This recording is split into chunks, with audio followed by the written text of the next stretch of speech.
Suman TV ప్రేక్షకులకు నమస్తే and welcome to my show from the bottom of the heart. కొంతమంది గెస్టులని పరిచయం చేసేటప్పుడు కొన్ని రకాల ఇంట్రడక్షన్స్ చెప్తూ ఉంటాం, కానీ కొంతమందితో ఇంటర్వ్యూస్ ప్రారంభించేటప్పుడు ఇటు నుంచి ప్రారంభించాలో అర్థం కానటువంటి చిన్న అయోమయం ఏర్పడుతుంది. ఎందుకంటే ఆ గెస్ట్ తాలూకు పరిచయాల పరిధి కానీ, ఆయన తాలూకు వ్యాపకాలు కానీ, వ్యాపారాలు కానీ, లేకపోతే చేస్తున్నటువంటి వృత్తిపరమైనటువంటి విషయాల్లో కానీ చాలా రకాలైనటువంటి వ్యాపకాలు ఉండటం కారణంగా how to start, where to start అనేటువంటి చిన్న కన్ఫ్యూజన్ ఏర్పడింది. ఇప్పుడు నా ఎదురుగా ఉన్నారు ఒక విలక్షణ వ్యక్తి. ఆయన ట్విన్ సిటీస్లో కాదు, ఉభయ తెలుగు రాష్ట్రాల్లో కూడాను ఒక పేరు మోసిన advocate. At the same time he's ఒకే ఒక్క సినిమాతోటి అద్భుత విజయాన్ని సాధించినటువంటి ఒక నిర్మాత. అలా కాకుండా చాలా రకాల పార్శ్వాలు ఉన్నాయి ఆయన కెరీర్లో. అవన్నీ మనం ఆయనతో చర్చించి ముందు వెల్కమ్ సార్ శేషరెడ్డి గారు. నమస్తే. నమస్తే ప్రభు గారు. వేర్ టు స్టార్ట్ అనేటువంటిది నాకు అర్థం కావట్లేదు. అయితే ఒకటేంటంటే, మీరు కారు దిగి లోపలికి వస్తున్నప్పుడు ఇద్దరు గన్మెన్లు మిమ్మల్ని ఫాలో అయ్యేది వచ్చారు. మీకు గన్మెన్లు పెట్టాల్సినటువంటి అవసరం ఎందుకు ఏర్పడింది, పెట్టుకోవాల్సిన అవసరం ఎందుకు ఏర్పడింది, అది ప్రభుత్వం ఇచ్చిందా, అసలు గన్మెన్ల క్రైటీరియా ఏంటి, ఎలా గన్మెన్స్ని అలాట్ చేస్తారు? యాక్చువల్గా అండి, నేను ఒక special public prosecutor counter intelligence చేశానండి. ఆ టైంలో అది కాకుండా అంతకుముందు కూడా ఎస్ఐటి వాళ్ళకంతా చేశాను. సో నేను ఎక్కువ ఈ ఐఎస్ఐ టెర్రరిస్ట్ కేసెస్ డిఫెండ్ చేశాను, ప్రాసిక్యూట్ చేశాను గవర్నమెంట్ తరఫున. సో అలాగే ఉదాహరణకి మన Lumbini park Gokul chaat blast case, దాంట్లో కూడా శిక్ష పడ్డది, వాళ్ళకి ఉరి శిక్ష పెండింగ్ ఉంది. సో ఈ కేసెస్ చేసినప్పుడు ఎట్లుంటుంది అంటే, మాకు ఏదో అంటారు కదా మీరు కత్తి మీద సాము అట్లా అని. సో కొంచెం ఉంటుంది. ప్లస్ మాకు కూడా ఏంటంటే లైఫ్ థ్రెట్ ఉండొచ్చు. గవర్నమెంట్ ప్రొవైడ్ ఇస్తుంది, నాకు గవర్నమెంట్ ఇచ్చిందండి. బికాజ్ ఇన్ని కేసెస్ చేసే కాబట్టి ఆ కేసెస్ తాలూకు ప్రమాదాలు కానీ ఏమైనా పొంచి ఉండొచ్చు అనేటువంటి దీంతో ఉద్దేశంతో మన ప్రభుత్వమే ఇచ్చారు. సజ్జనార్ సార్ ఉన్నారు కదా, కమిషనర్ సైబరాబాద్, ఆ సారు చూసి అవసరం అనిపించి నాకు అలాట్ చేశారండి. ఒక అడ్వకేట్గా చాలా చిన్న ఏజ్లో పబ్లిక్ ప్రాసిక్యూటర్గా, మోస్ట్లీ 35 years అనుకుంటాను, 35 years ఏజ్లో మీరు పబ్లిక్ ప్రాసిక్యూటర్ కావడం అనేటువంటిది ఒక సెన్సేషన్. ఆ స్థాయికి మీరు ఎలా వెళ్ళగలిగారండి? యాక్చువల్ బేసిక్ అండి, నేను మా అడాప్టెడ్ ఫాదర్ చల్లా నరసింహారెడ్డి గారు ఈజ్ ఎ సీనియర్ అడ్వకేట్. ఈ completed around 55 years of his profession. So ఆయన దగ్గర నేను 95లో నేను అడ్వకేట్గా ఎన్రోల్ అయ్యానండి. సో ఆయన దగ్గర జూనియర్గా జాయిన్ అయ్యి నేర్చుకొని, యాక్చువల్లీ ఫ్రాంక్లీ చెప్పాలంటే యాక్చువల్లీ నేను అడ్వకేట్ అవుదామని ఇప్పుడు అనుకోలేదండి. సో ఇట్స్ యాక్సిడెంటల్గా నేను అడ్వకేట్ అయ్యాను. సో బేసికల్గా నాకు డిపార్ట్మెంట్ అంటే చాలా ఇష్టం.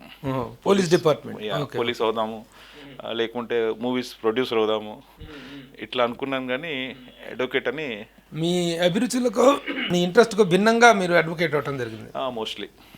అంటే 35 years ఏజ్లో పబ్లిక్ ప్రాసిక్యూటర్ కావటం అనేటువంటి దానికి ముందు ఒక చరిత్ర ఉంటుంది.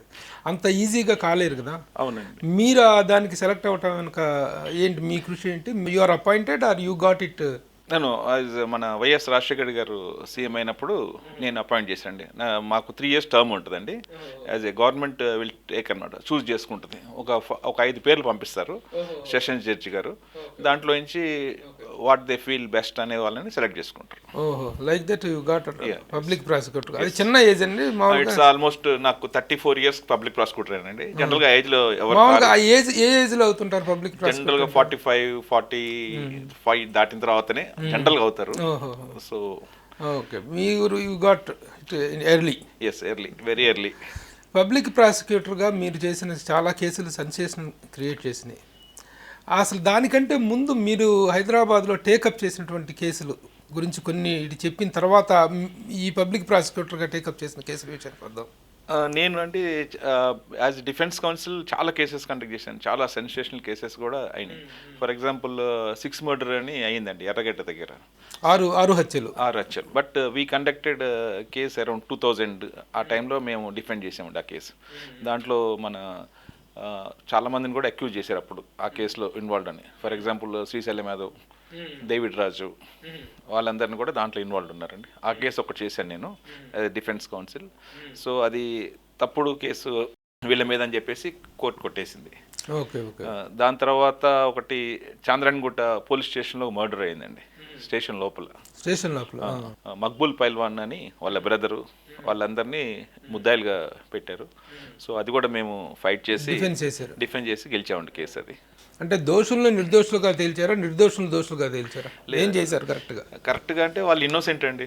సో డెఫినెట్గా ఇన్నోసెంట్ కాబట్టే ఇన్నోసెంట్ అనేటువంటి దానికి ఉన్న ఇదేంటి సార్? మీరు వీళ్ళ తరపున ఒక ఖాతా పుచ్చుకొని వాదిస్తున్నప్పుడు దోషి కూడా నిర్దోషిగా బయటకు వచ్చేటువంటి పరిస్థితులు ఉంటాయి. వాటిని నిజంగా ఒక లాయర్ ఒక కేసును టేకప్ చేసేటప్పుడు చూసేది జస్టిసా, సాక్ష్యాలా? అంటే ఒకటండి, మేము జనరల్గా ఛార్జ్ షీట్ అని ఉంటుందండి, పోలీసు వాళ్ళు ఛార్జ్ షీట్ ఇస్తారు. ఛార్జ్ షీట్ చూసుకొని తర్వాత వాళ్ళతో డిస్కస్ చేస్తామండి అసలు ఏంటి ఏమైంది అనేది. వాళ్ళు యాక్చువల్గా దాని బ్యాక్గ్రౌండ్ చెప్తారు మాకు. సార్ అట్లా కాదు సార్, ఇట్లా సార్, ఇట్లా సార్. అప్పుడు మేము ఒక కంక్లూషన్కి వస్తాం. అంటే ఇతను ఇన్నోసెంట్ కాదా, లేకుంటే ఎట్లా ఫ్రేమ్ చేశారనేది ఒక కంక్లూషన్కి వస్తాం. ఎక్స్పీరియన్స్ పైన మేము చూస్తాం అనమాట. సో దెన్ వన్స్ మేము కేసు యాక్సెప్ట్ చేసినప్పుడు డెఫినెట్గా మీరు యాక్సెప్ట్ చేసేటప్పుడు ఒక కేసు విషయంలో మీ దగ్గరికి వచ్చినటువంటి కక్షిదారు ఎవరైతే ఉన్నాడో అతను నేను నిర్దోషినండి, నేనే పాపం ఎరగనండి అని చెప్తాడు మీకు. కానీ మీరు దీనికి వెళ్ళిన తర్వాత, కేసు వాదిన తర్వాత వాడు దోషి అనేటువంటిది మీకు అర్థమవుతుంటుంది. ఆ టైంలో మీరు ఎలాంటి నిర్ణయాలు తీసుకుంటారండి? ఒక లాయర్గా ఆత్మసాక్షి మీద ఆధారపడతారా, లేకపోతే నిజం కేవలం వీడిని బయటపడేయాలి మన దగ్గరకు వచ్చాడు కాబట్టి అనేటువంటి ఇది ఉంటుందండి? అంటే యాక్చువల్గా అండి, ఇప్పుడు ఈ కేసెస్ ఎట్లుంటాయంటే నిర్దోషి దోషి అనేది పక్కన పెట్టినా కూడా నా వరకు నా పర్సనల్గా ఒక కేసుని యాక్సెప్ట్ చేసిన తర్వాత నేను మొత్తం స్టడీ చేసి అంత చేసిన తర్వాత సపోజ్ ఫర్ ఎగ్జాంపుల్ ఆయన దోషి అనుకున్నా కూడా ఆ స్టేజ్కి ఆయన్ని ఎలా తీసుకొచ్చింది, ఆ యాక్ట్ ఎందుకు చేయాల్సి వచ్చింది అనేది ఒక కోణంగా నేను ఆలోచిస్తాను. సో నేను ఫీల్ అయ్యాను అనుకోండి, ఇతను చేసిన తప్పు లేదు అని నేను ఫీల్ అయితే నేను డెఫినెట్గా డిఫెండ్ చేస్తాను. చాలా కేసుల విషయాల్లో అండి, కళ్ళ ముందు నేరస్తులు కనిపిస్తున్నా, కళ్ళ ముందు వీడి పరమ దుర్మార్గాలు చేశాడు, ఇంత దారుణం చేశాడు, వీడిని ఉరి తీయాలి, పబ్లిక్లో వీడి మీద కసి అలా రగిలిపోతూ ఉంటుంది. అలాంటి పరిస్థితుల్లో కూడా కొంతమంది లాయర్లు టేకప్ చేస్తారు ఆ కేసు వాళ్ళ తరఫున డిఫెన్స్ వాదిస్తూ ఉంటారు. అందులో న్యాయాలు ఏంటి, చట్టం ఏంటి, వాటి మధ్య ఉండేటువంటి లిమిటేషన్స్ ఎలా డీల్ చేస్తారు? ఇప్పుడు మీరు చెప్పినట్టు కొన్ని కేసెస్ ఉన్నాయండి. ఫర్ ఎగ్జాంపుల్ రంగారెడ్డి కోర్టులో ఒక అడ్వకేట్ని మర్డర్ చేసినప్పుడు ఆ కేసు ఎవరు కూడా అడ్వకేట్ యాక్సెప్ట్ చేయలేదు. ఒకవేళ యాక్సెప్ట్ చేసి వచ్చినా కూడా అడ్వకేట్స్ అలో చేయలేదు ఇది డిఫెండ్ చేయడానికి. అది ఇండివిజువల్గా డిఫెండ్ అయి ఉంటుందండి. ఇప్పుడు ఫర్ ఎగ్జాంపుల్ నేనున్నానండి, నేను ఇవాళ వరకు ఏ రోజు కూడా రేప్ కేసెస్ డిఫెండ్ చేయలేదండి. So by principle, by policy నేను యాక్సెప్ట్ చేయను రేప్ కేసెస్. సో అంటే రేప్ కేసు జరిగిందంటే కూడా దాంట్లో కూడా నిజంగా రేప్ జరిగి ఉండకపోవచ్చేమో, అది టేకప్ చేయను అనేటువంటిది కాదుగా, చేసి న్యాయాలని బయటికి తీయగలగాలి. కానీ అంటే పర్సనల్గా నేను ఇప్పుడు మొన్న ఈ మధ్య ఒక అమ్మాయి ఎవరో నన్ను రేప్ చేశారు, 6 కలిసి రేప్ చేశారని చెప్పి కేసు పెడితే దాంట్లో తీసుకెళ్ళిపోయి ఆటో వాళ్ళని తీసుకెళ్ళిపోయి దారుణంగా కొట్టి పోలీసులు ఇచ్చేశారు. కానీ అక్కడ వీళ్ళు victims, accused are the victims. అది అలాంటి కేసులు ఉన్నప్పుడు టేకప్ చేయాలి కదా. రేప్ కేసు అనేటువంటి దాన్ని చేయను. మీరు చెప్పింది ఏంటంటే అండి, ఒక 100 కేసులు 0.1 కేసు అట్లా ఉండొచ్చు. మోస్ట్లీ నాకు తెలిసి ఒక పర్సెంటేజ్ తీసుకుంటే అండి, మనము రేప్ కేసెస్ ఫర్ ఎగ్జాంపుల్ ఉందండి 70-30 తీసుకోవచ్చు మనం. 70% జెన్యూన్ ఉంటాయండి, 30% ఉంటాయి. సో జనరల్గా నేను ఎందుకో మా అంటే ఎవరి వైపు తీసుకోమంటారు? విక్టిమ్ అయిన ఆ అమ్మాయి వైపు తీసుకోరా? నో ముద్దాయి వైపు, ముద్దాయి వైపు తీసుకోరు. మరి విక్టిమ్ అయిన అమ్మాయి వైపు తీసుకునే సందర్భాలు ఉన్నాయా? మీరు నేను చేశానండి, చాలా కేసు చేశాను, చాలా రేప్ కేసులు. ఇటువైపు డిఫెన్స్ తీసుకోమంటారు, తీసుకుని పబ్లిక్ వైపు పబ్లిక్ వైపు తీసుకుంటారు. పబ్లిక్ ప్రాసిక్యూటర్ ఒక కేసు చేశానండి. పబ్లిక్ ప్రాసిక్యూటర్ గా వస్తేనే చేయగలుగుతారు కదా, బయట కేసులు చేశానండి. ఒక కేసు అంటే చాలా దారుణమైన కేసు అండి అది. నా లైఫ్లోనే one of the worst case rape cases చేయటం అనేది నేను చేసింది. అది మన 5th MAJ నేను పీపీ చేశానండి. ఈ పీపీ చేసినప్పుడు 5th MAJ కోర్ట్ అని ఉంటుందండి, మహిళా కోర్ట్, దానికి ఇన్ఛార్జ్ నేను. సో అక్కడ ఒక రేప్ కేసు ఉంటే నేను ప్రాసిక్యూట్ చేశానండి, మన రజనీ గారు అని జడ్జి. సో అది ఫ్యాక్ట్స్ ఆఫ్ ది కేసు చెప్తే అసలు మీరు స్టన్ అవుతారండి. అంటే నేను కూడా వాజ్ షాక్డ్. ఒక 2-3 days I can't take it. అంటే సొసైటీలో ఎలా ఉంటారా జనం అనేది. ఒక అమ్మాయి అండి, షీఈస్ అన్సౌండ్ మైండ్ అండ్ ఆమె మాట్లాడలేదు, అన్సౌండ్ మైండ్, మూగ అమ్మాయి, అంటే లైట్గా ఏమన్నా మాట్లాడచ్చు. So unsound mind. సో అమ్మాయిని ఏంటంటే ఒక రామ్నగర్ మానసిక వికలాంగులు. Yes exactly. సో ఒక ఇంట్లో పని ఆమెకు జాయిన్ చేశారు వాళ్ళ మదర్ ఫాదర్. సో ఆమెని ఆ ఇంటి యజమాని వాళ్ళ కొడుకులు కంటిన్యూస్గా ఆమెని ఫిజికల్ రేప్ చేశారండి, కంటిన్యూస్లీ. She became pregnant. అది తెలియదు ఆమెకి, ఇట్లా చేస్తే ఏంటని. చేస్తే వాళ్ళ పేరెంట్స్ తెలిసింది. అది కేసు పెట్టారు. సో ఆ కేసు నేను ప్రాసిక్యూట్ చేశానండి. సో ఆ అమ్మాయి జనరల్గా విట్నెసెస్ వస్తారండి ప్రాసిక్యూటర్ దగ్గరికి, అసలు బ్రీఫింగ్ అనొచ్చు, లేకుంటే ఆమె వాళ్ళకి గుర్తు చేయటం. చాలా రోజులు అయిపోయింది కదండి కేసు చేసి, ఇట్లా చెప్పారని అమ్మాయికి చెప్తుంటే అండి ఇవాళ కూడా నాకు ఐఎమ్ రిమెంబర్ దట్, కళ్ళం నీళ్ళు వస్తున్నాయి నాకు. అమ్మాయి అర్థం కావట్లేదు, చెప్పలేదు ఏం జరిగిందో, బట్ ఆమె everything is there evidence. So ఆమెకు ఒక 3-4 days ఆమెతో నేను స్పెండ్ చేసి ఇట్లాగా ఏం జరిగింది చెప్పమ్మా, నేనేం చెప్పను, ఆ రోజు ఏం జరిగింది చెప్పు అంటే అమ్మాయి మాట్లాడలేదు. సో నేను ఒక తెలిసిన వాళ్ళు ఎవరుంటే ఆ లాంగ్వేజ్ కొంచెం నేర్చుకున్నాను లైట్గా, ఇట్స్ నాట్ పర్ఫెక్ట్లీ. సో ఆమెతో నేను కష్టపడి ఎవిడెన్స్ చెప్పించానండి జరిగింది ఏంటి అనేది. దాంట్లో వాళ్ళందరికి కూడా శిక్ష పడ్డది. On the day I'm very happy and proud అనమాట. బట్ ఆ అమ్మాయికి నేనేం చేయలేకపోయాను. అట్లీస్ట్ వాళ్ళు శిక్షణ శిక్ష అనుభవించారు. దాని తర్వాత అప్పీల్ వెళ్ళారేమో నాకు ఐడియా లేదండి. అప్పుడు 10 years పనిష్మెంట్ ఇచ్చారు జడ్జి గారు. యాక్చువల్గా జస్టిస్ డిలేడ్ ఈజ్ జస్టిస్ డినేడ్ అంటారండి. అంటే ఆలస్యంగా వచ్చేటువంటి న్యాయం అన్యాయంతో సమానం అనేటువంటిది అందరం యాక్సెప్ట్ చేస్తుంది. మన కోర్టుల్లో, మన న్యాయ వ్యవస్థలో ఇంత దారుణంగా ఏ కేసు తీసుకున్నా సరే, అటు సివిల్ కేసులు తీసుకున్నా, ఇటు క్రిమినల్ కేసులు తీసుకున్నా సరే, ఇంత డిలే జరగడానికి కారణం ఏంటనుకుంటున్నారు సార్? అదే నేను యాక్చువల్ మీకు చెప్పాలనుకో, చాలామంది ఏమనుకుంటారంటే కోర్ట్స్ మిస్టేక్ పడతారండి. అది కాదండి. ఇప్పుడు ఫర్ ఎగ్జాంపుల్ మన దగ్గర మ్యాన్ పవర్ అంటారు కదా, అట్లానే కోర్ట్స్ ఎన్ని పెట్టినా కూడా సరిపోవట్లేదండి. ఫర్ ఎగ్జాంపుల్ హైదరాబాద్ సిటీ ఉందండి, మేము వచ్చిన కొత్తల్లో ఒక కోర్టు ఉండేదండి, అది మహిళా కేసెస్ చేయడానికి 22nd కోర్ట్ అని ఉండేది ఒకటి. ఆ కోర్టులో చేసేవాళ్ళండి. ఏదంటే 498A ఈ కేసెస్ అన్నీ వస్తాయి దాంట్లో, హరాస్మెంట్ కేసెస్ ఇట్లా చిన్న చిన్నవి. ఆ ఒక్క కోర్టు పోయి ఇప్పుడు 2 కోర్టులు అయినాయి, 3 కోర్టులు అయినాయి. సో కేసెస్ ఒక్కొక్క కోర్టులో అండి పర్ డే 100 కేసెస్ లిస్ట్ అవుతాయి. సో ఆ 100 కేసెస్ ఆమె డేట్స్ ఇవ్వడానికే జడ్జి గారికి హాఫ్ డే అయిపోతుందండి. సో వర్కింగ్ అవర్స్ ఏంటంటే 10:30 to 2 అండ్ 2:30 to 5. సో దీంట్లో ఇప్పుడు కాల్ వర్క్ అంటారు. అంటే ఆ రోజు ఏమేమి కేసెస్ ఉన్నాయి అన్నీ పిలుస్తారు, పిలిచి డేట్స్ ఇవ్వటము, లేకుంటే పాస్వర్డ్ పెడతాం చేస్తారు. ప్రొసీజర్ అది చేయడానికి 10:30 స్టార్ట్ అయితే ఆల్మోస్ట్ అట్లా 2 hours పడుతుందండి. 12:30 అయింది, 12:30 తర్వాత బెయిల్స్ అంటారు. సో ఈ విధంగా ఏంటంటే కోర్టు చేద్దాం అనుకున్నా కూడా బికాస్ ఆఫ్ బర్డన్ ఈ కేసెస్ పెరిగిపోవటం వల్ల డిలే అవుతుంది. మన న్యాయ వ్యవస్థ, భారత న్యాయ వ్యవస్థని ఇతర దేశాల న్యాయ వ్యవస్థతో పోల్చి మనం చాలా వెనుకబడి ఉన్నాం. కేసులు పెండింగ్ విషయంలో కానీ, న్యాయాన్ని అందించే విషయం, సత్వర న్యాయం విషయంలో కానీ, కోర్టు ప్రొసీడింగ్స్ విషయంలో కానీ మనం చాలా వెనుకబడి ఉన్నాం అనేటువంటిది ఇతర దేశాలతో పోలిస్తే ఆ వెనుకబాటుతనం అనేటువంటిది ఎంతవరకు వీళ్ళకి న్యాయం చేస్తుంది? ఆ వెనుకబాటుతనం మీద మీరు అసలు ఎలాంటి కామెంట్ చేస్తారండి? అంటే చెప్తాం కదండి, ఇప్పుడు ఒకటి చాలా చెప్పడం చాలా ఈజీ, ఏదో అనేస్తూ ఉంటారు ఇట్లా వేరే దేశంతో కంపేర్ చేస్తే మనం అది వెనకబడి ఉన్నాం అని. ఓన్లీ థింగ్ ఈజ్ మన దగ్గర డిలే కావడానికి reason number of cases, less courts, అంతేగాని అది పెంచుకోవచ్చు కదా. ఇది స్వాతంత్రం వచ్చేసి ఇన్ని సంవత్సరాలు అయిన తర్వాత కూడా న్యాయ వ్యవస్థ అనేటువంటిది ఎంత వెనుకబాటుతనంలో ఉండటం అనేటువంటి, అంటే యాక్చువల్గా దేశాన్ని పురోగతి వైపు నడిపించేటట్టు వ్యవస్థలో న్యాయ వ్యవస్థ ఒకటి. అలాంటి న్యాయ వ్యవస్థ ఇంత వెనుకబాటుతనాన్ని కనిపెట్టి, అంటే ఫర్ ఎగ్జాంపుల్ అండి నేను మీకు ఉదాహరణ చెప్తాను. ఫర్ ఎగ్జాంపుల్ క్రిమినల్ కేసు తీసుకుంటే మనం కేసు అయినప్పుడు ముద్దాయిలను పట్టుకోవాలి. ఫస్ట్ మనం ముద్దాయిలను పట్టుకోవడానికి డిలే కావచ్చు, లేకుంటే ఇన్వెస్టిగేషన్లు. ఇప్పుడు కొన్ని కేసెస్ ఉంటాయి. ఫర్ ఎగ్జాంపుల్ ఈ లుంబిని గోకుల్ చాట్ బ్లాస్ట్ ఉంది, అది ఎలా అయింది అనేది ఎట్లా తెలుస్తుంది? ఎవరికి తెలియదు. ఇన్సిడెంట్ అయిపోయింది, ఇన్వెస్టిగేషన్ స్టార్ట్ చేశారు పోలీసులు. ఇన్వెస్టిగేషన్ చేస్తా ఉంటే వాళ్ళు లాస్ట్ ఫైనల్గా ఐడెంటిఫై చేశారు వీళ్ళు చేశారు అని. వాళ్ళని అరెస్ట్ చేయాలి. మనం అరెస్ట్ చేయాలంటే వాళ్ళు అవైలబుల్ చూడాలి. ఆల్మోస్ట్ ఈ ఇన్సిడెంట్ అయిన 1.5 years తర్వాత వాళ్ళు బాంబేలో ఏదో కేసులో దొరికారు. అప్పుడు మన వాళ్ళు అరెస్ట్ చేసి తీసుకొచ్చారు. ఇప్పుడు అరెస్ట్ చేయడానికి చూడండి, ఇప్పుడు 1 year ప్రాసెస్. దాని తర్వాత వాళ్ళని అరెస్ట్ చేయాలి, ఇన్వెస్టిగేషన్ చేయాలి. తర్వాత ఇప్పుడు ఆ ముద్దాయిలు వేరియస్ కేసెస్లో ఉన్నారనుకోండి. ఇప్పుడు ఫర్ ఎగ్జాంపుల్ వాళ్ళు యూపీలో కేసెస్ ఉంటాయి, లేకుంటే మహారాష్ట్రలో కేసెస్ ఉంటాయి, అక్కడికి వెళ్తారు. వాళ్ళ ఆప్షన్స్లో మనం కేసు చేయకూడదు. సో టెక్నికల్ ఇష్యూస్ చాలా ఉంటాయండి. క్రిమినల్ కేసు, సివిల్ కేసు ఉందనుకోండి, అంటే కొన్ని పర్టికులర్ కేసెస్ వీటి విషయంలో జరుగుతుంటుందండి. అసలు కోర్టు మెట్లెక్కటమే నేరం, అయ్య బాబాయ్ కోర్టుకు వెళ్ళామంటే ఇంకెందుకు పనికిరాదు మనం అనేది, మనం అయిపోయినట్టే అనేటువంటి అభద్రత, అపప్రద కోర్టుల మీద, న్యాయ వ్యవస్థ మీద ఉండటాన్ని ఎలా తీసుకుంటారు? అది రియల్గా చెప్పాలంటే అది వెరీ బ్యాడ్ లక్ అండి. అది సిస్టమ్కి క్రియేట్ చేసింది. లైక్ చాలామంది ఏమనుకుంటారంటే కోర్టుకు వెళ్తే జరగదు. బికాజ్ ఎట్లుంటుందంటే ఎక్కడైనా కోర్టు, ఫర్ ఎగ్జాంపుల్ మీరు ఒక సివిల్ కేసు తీసుకుందాం అండి, స్టార్ట్ ఎక్కడైందంటే జిల్లా కోర్టులో స్టార్ట్ అయింది కేసు.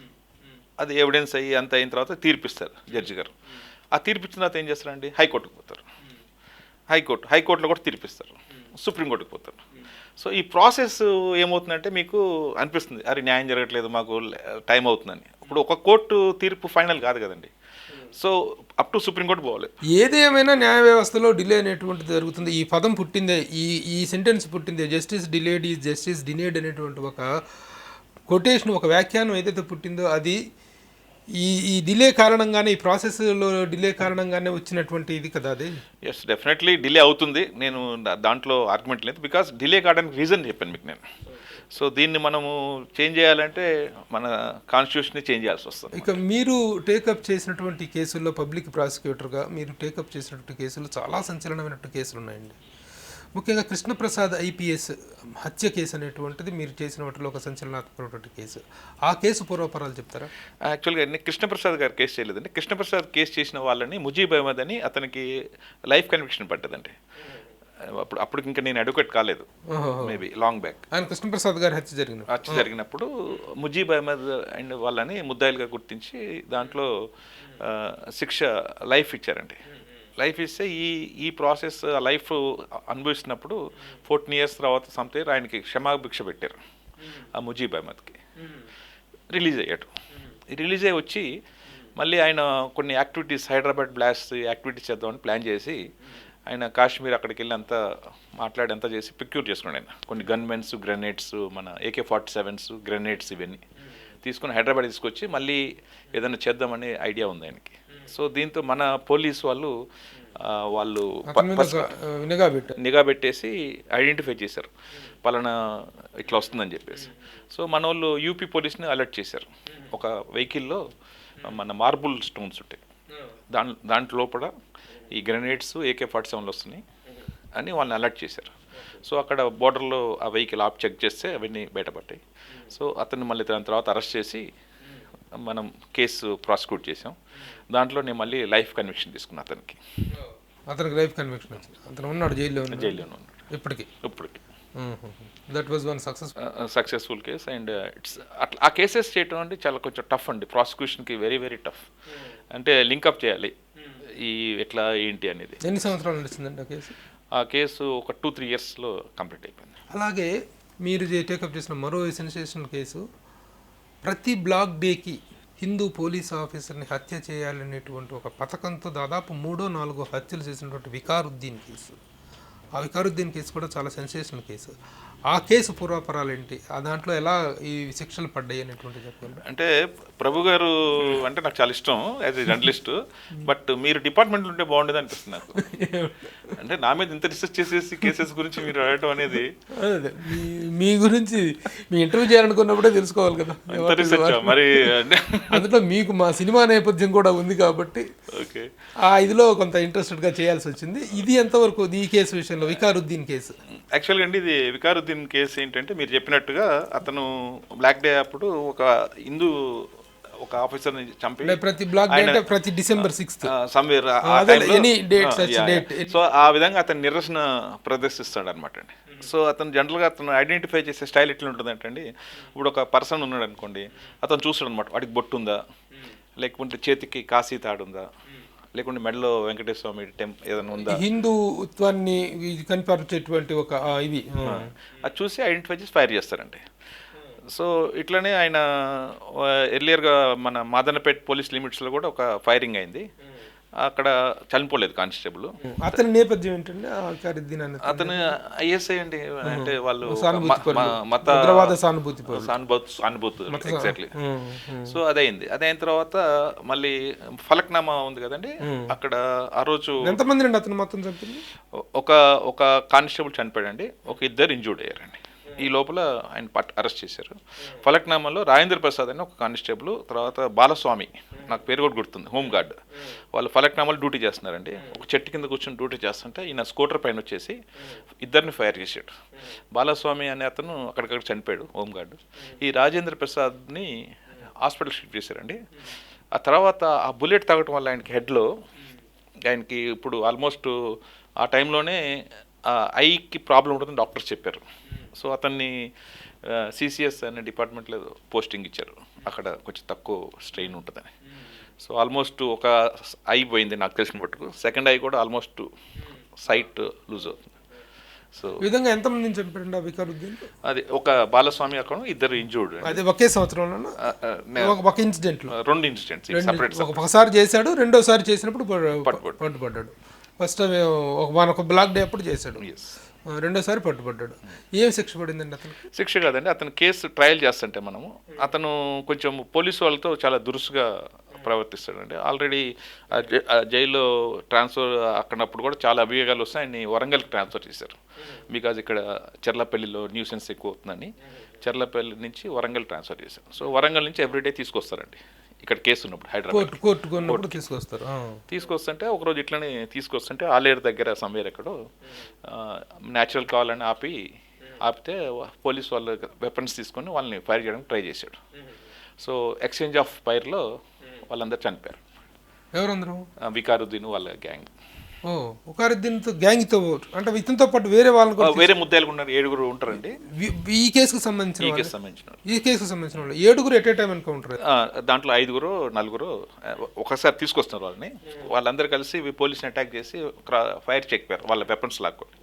సో బై ప్రొటెక్షన్గా వీళ్ళు ఆ కేసులో మీరు నేను పబ్లిక్ ప్రాసిక్యూటర్ అండి. ఆ కేసు నడుస్తూ ఉంటే ఆ కేసు మధ్యలోనే ఈ ఇన్సిడెంట్ జరిగింది. అప్పుడు ఏం జరిగిందండి? ఎన్కౌంటర్ ఎన్కౌంటర్ అంటే exchange of fire. Exchange of fire. Encounter అంటే ఏంటి, ఎక్స్చేంజ్ ఆఫ్ ఫైర్ అంటే ఆ రెండింటికి మధ్యన తేడా ఏం లేదు. ఎక్స్చేంజ్ ఆఫ్ ఫైర్ అంటే ఏం లేదండి, ఇప్పుడు సపోజ్ మనం ఉన్నాం, మీరు పోలీసు నేను సమ్ ఎక్స్ అనుకోండి, మీరు నా మీద ఫైర్ చేస్తుంటే మిమ్మల్ని ప్రొటెక్ట్ చేసుకోవడానికి మనం రివర్స్ ఫైర్ చేయడం అనమాట. సో ఎన్కౌంటర్ అంటే ఎన్కౌంటర్ అనే వర్డ్ అసలు యాక్చువల్గా నాకు తెలిసి అది మనం యూజ్ చేయ. ఎన్కౌంటర్ అంటే ఏంటంటే వీళ్ళు చెప్తారు తీసుకెళ్ళి పట్టుకొని దగ్గర ఎక్కువగా వస్తుంది, అదే అంటే పట్టుకెళ్ళి కాల్ చేశారు అని అంటారు. యాక్చువల్గా అయితే డిపార్ట్మెంట్ ప్రకారంగా ఎక్స్చేంజ్ ఆఫ్ ఫైర్ అంటారు. ఎక్కడైనా ఎన్కౌంటర్ అనేటువంటి మామూలుగా వచ్చినటువంటి పదం, వాడుకలోకి వచ్చినటువంటి మీడియాలో లేకపోతే వీటిలో వచ్చినటువంటి పదమే తప్ప in the law books there is no such a word like encounter. Exchange of fire అంటే exchange of fire. Exchange of fire లో చనిపోయారు. So the case was close. అంతే కదండి. ఓకే. నెక్స్ట్ మీరు టేకప్ చేసినటువంటి కేసుల్లో మరొక sensational one is Gokul Chat and Lumbini park కేసులు. అసలు ఆ కేసులు అన్ని సంవత్సరాలు జరిగినాయి. అసలు దాని తాలూకు పూర్వాపరాలు కొంచెం వివరంగా చెప్తారు. యాక్చువల్గా అండి ఇది ఈ లుంబిని గోకుల్ చాట్ బ్లాస్ట్ అనేది చాలా పెద్ద ఇదండి, అంటే కాన్స్పిరసీ, భయంకరమైన కాన్స్పిరసీ ఇది. సో దీన్ని ఇన్వెస్టిగేట్ చేసి మన పోలీస్ చాలా చాలా ఎఫిషియెంట్గా బ్రేక్ చేసి ఎవిడెన్స్ కలెక్ట్ చేశారండి. అంటే యాక్చువల్గా వాళ్ళ ప్లాన్ ఏంటంటే అండి, వాళ్ళ ప్రకారము యాక్చువల్గా వీళ్ళు లుంబిని పార్క్ దగ్గర ఆ బోట్ ఉంటుంది కదండి, ఆ బోట్లో ప్లాన్ చేద్దామని ఫస్ట్ ఐడియా వీళ్ళకి.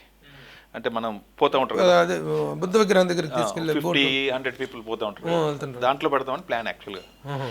సో వీళ్ళకి మన హైదరాబాద్ ట్రాఫిక్ జామ్ అనేది మనకు యూస్ఫుల్ అయింది ఆ రోజు. సో వీళ్ళు ట్రాఫిక్ జామ్ అయ్యేసరికి ఆ బోట్ వెళ్ళిపోయింది. సో ఆల్రెడీ వీళ్ళు క్యారీ చేస్తున్నారు.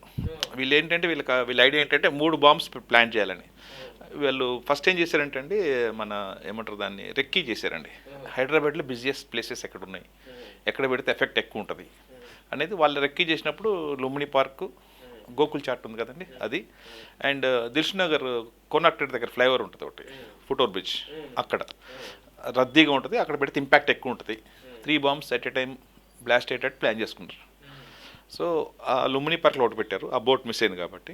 ఒకటి గోకుల్ చాట్లో పెట్టారు, ఇంకోటి దిల్షుఖ్నగర్ ఫ్లైఓవర్ దగ్గర పెట్టారు. ఇప్పుడు లుంబిని పార్కు అనేటువంటిది ఫ్లైఓవర్ అనేది పబ్లిక్ ప్లేసెస్ కాబట్టి అక్కడ పెట్టుకోవడానికి ఒక ప్లానింగ్ ఉంటుందని. కానీ గోకుల్ చాట్ అనేటువంటి దాంట్లో పెడతానికి ఏదైనా ఈ రిలేటెడ్ రిలీజియస్ రిలవెన్స్ వాళ్ళకి హిందూ నేపథ్యం ఉండటం లేదు, అది కాదు. యాక్చువల్గా ఏంటంటే అది కంజెస్టెడ్ ప్లేస్ ఉండి ఎక్కువ రష్ ఉంటారు.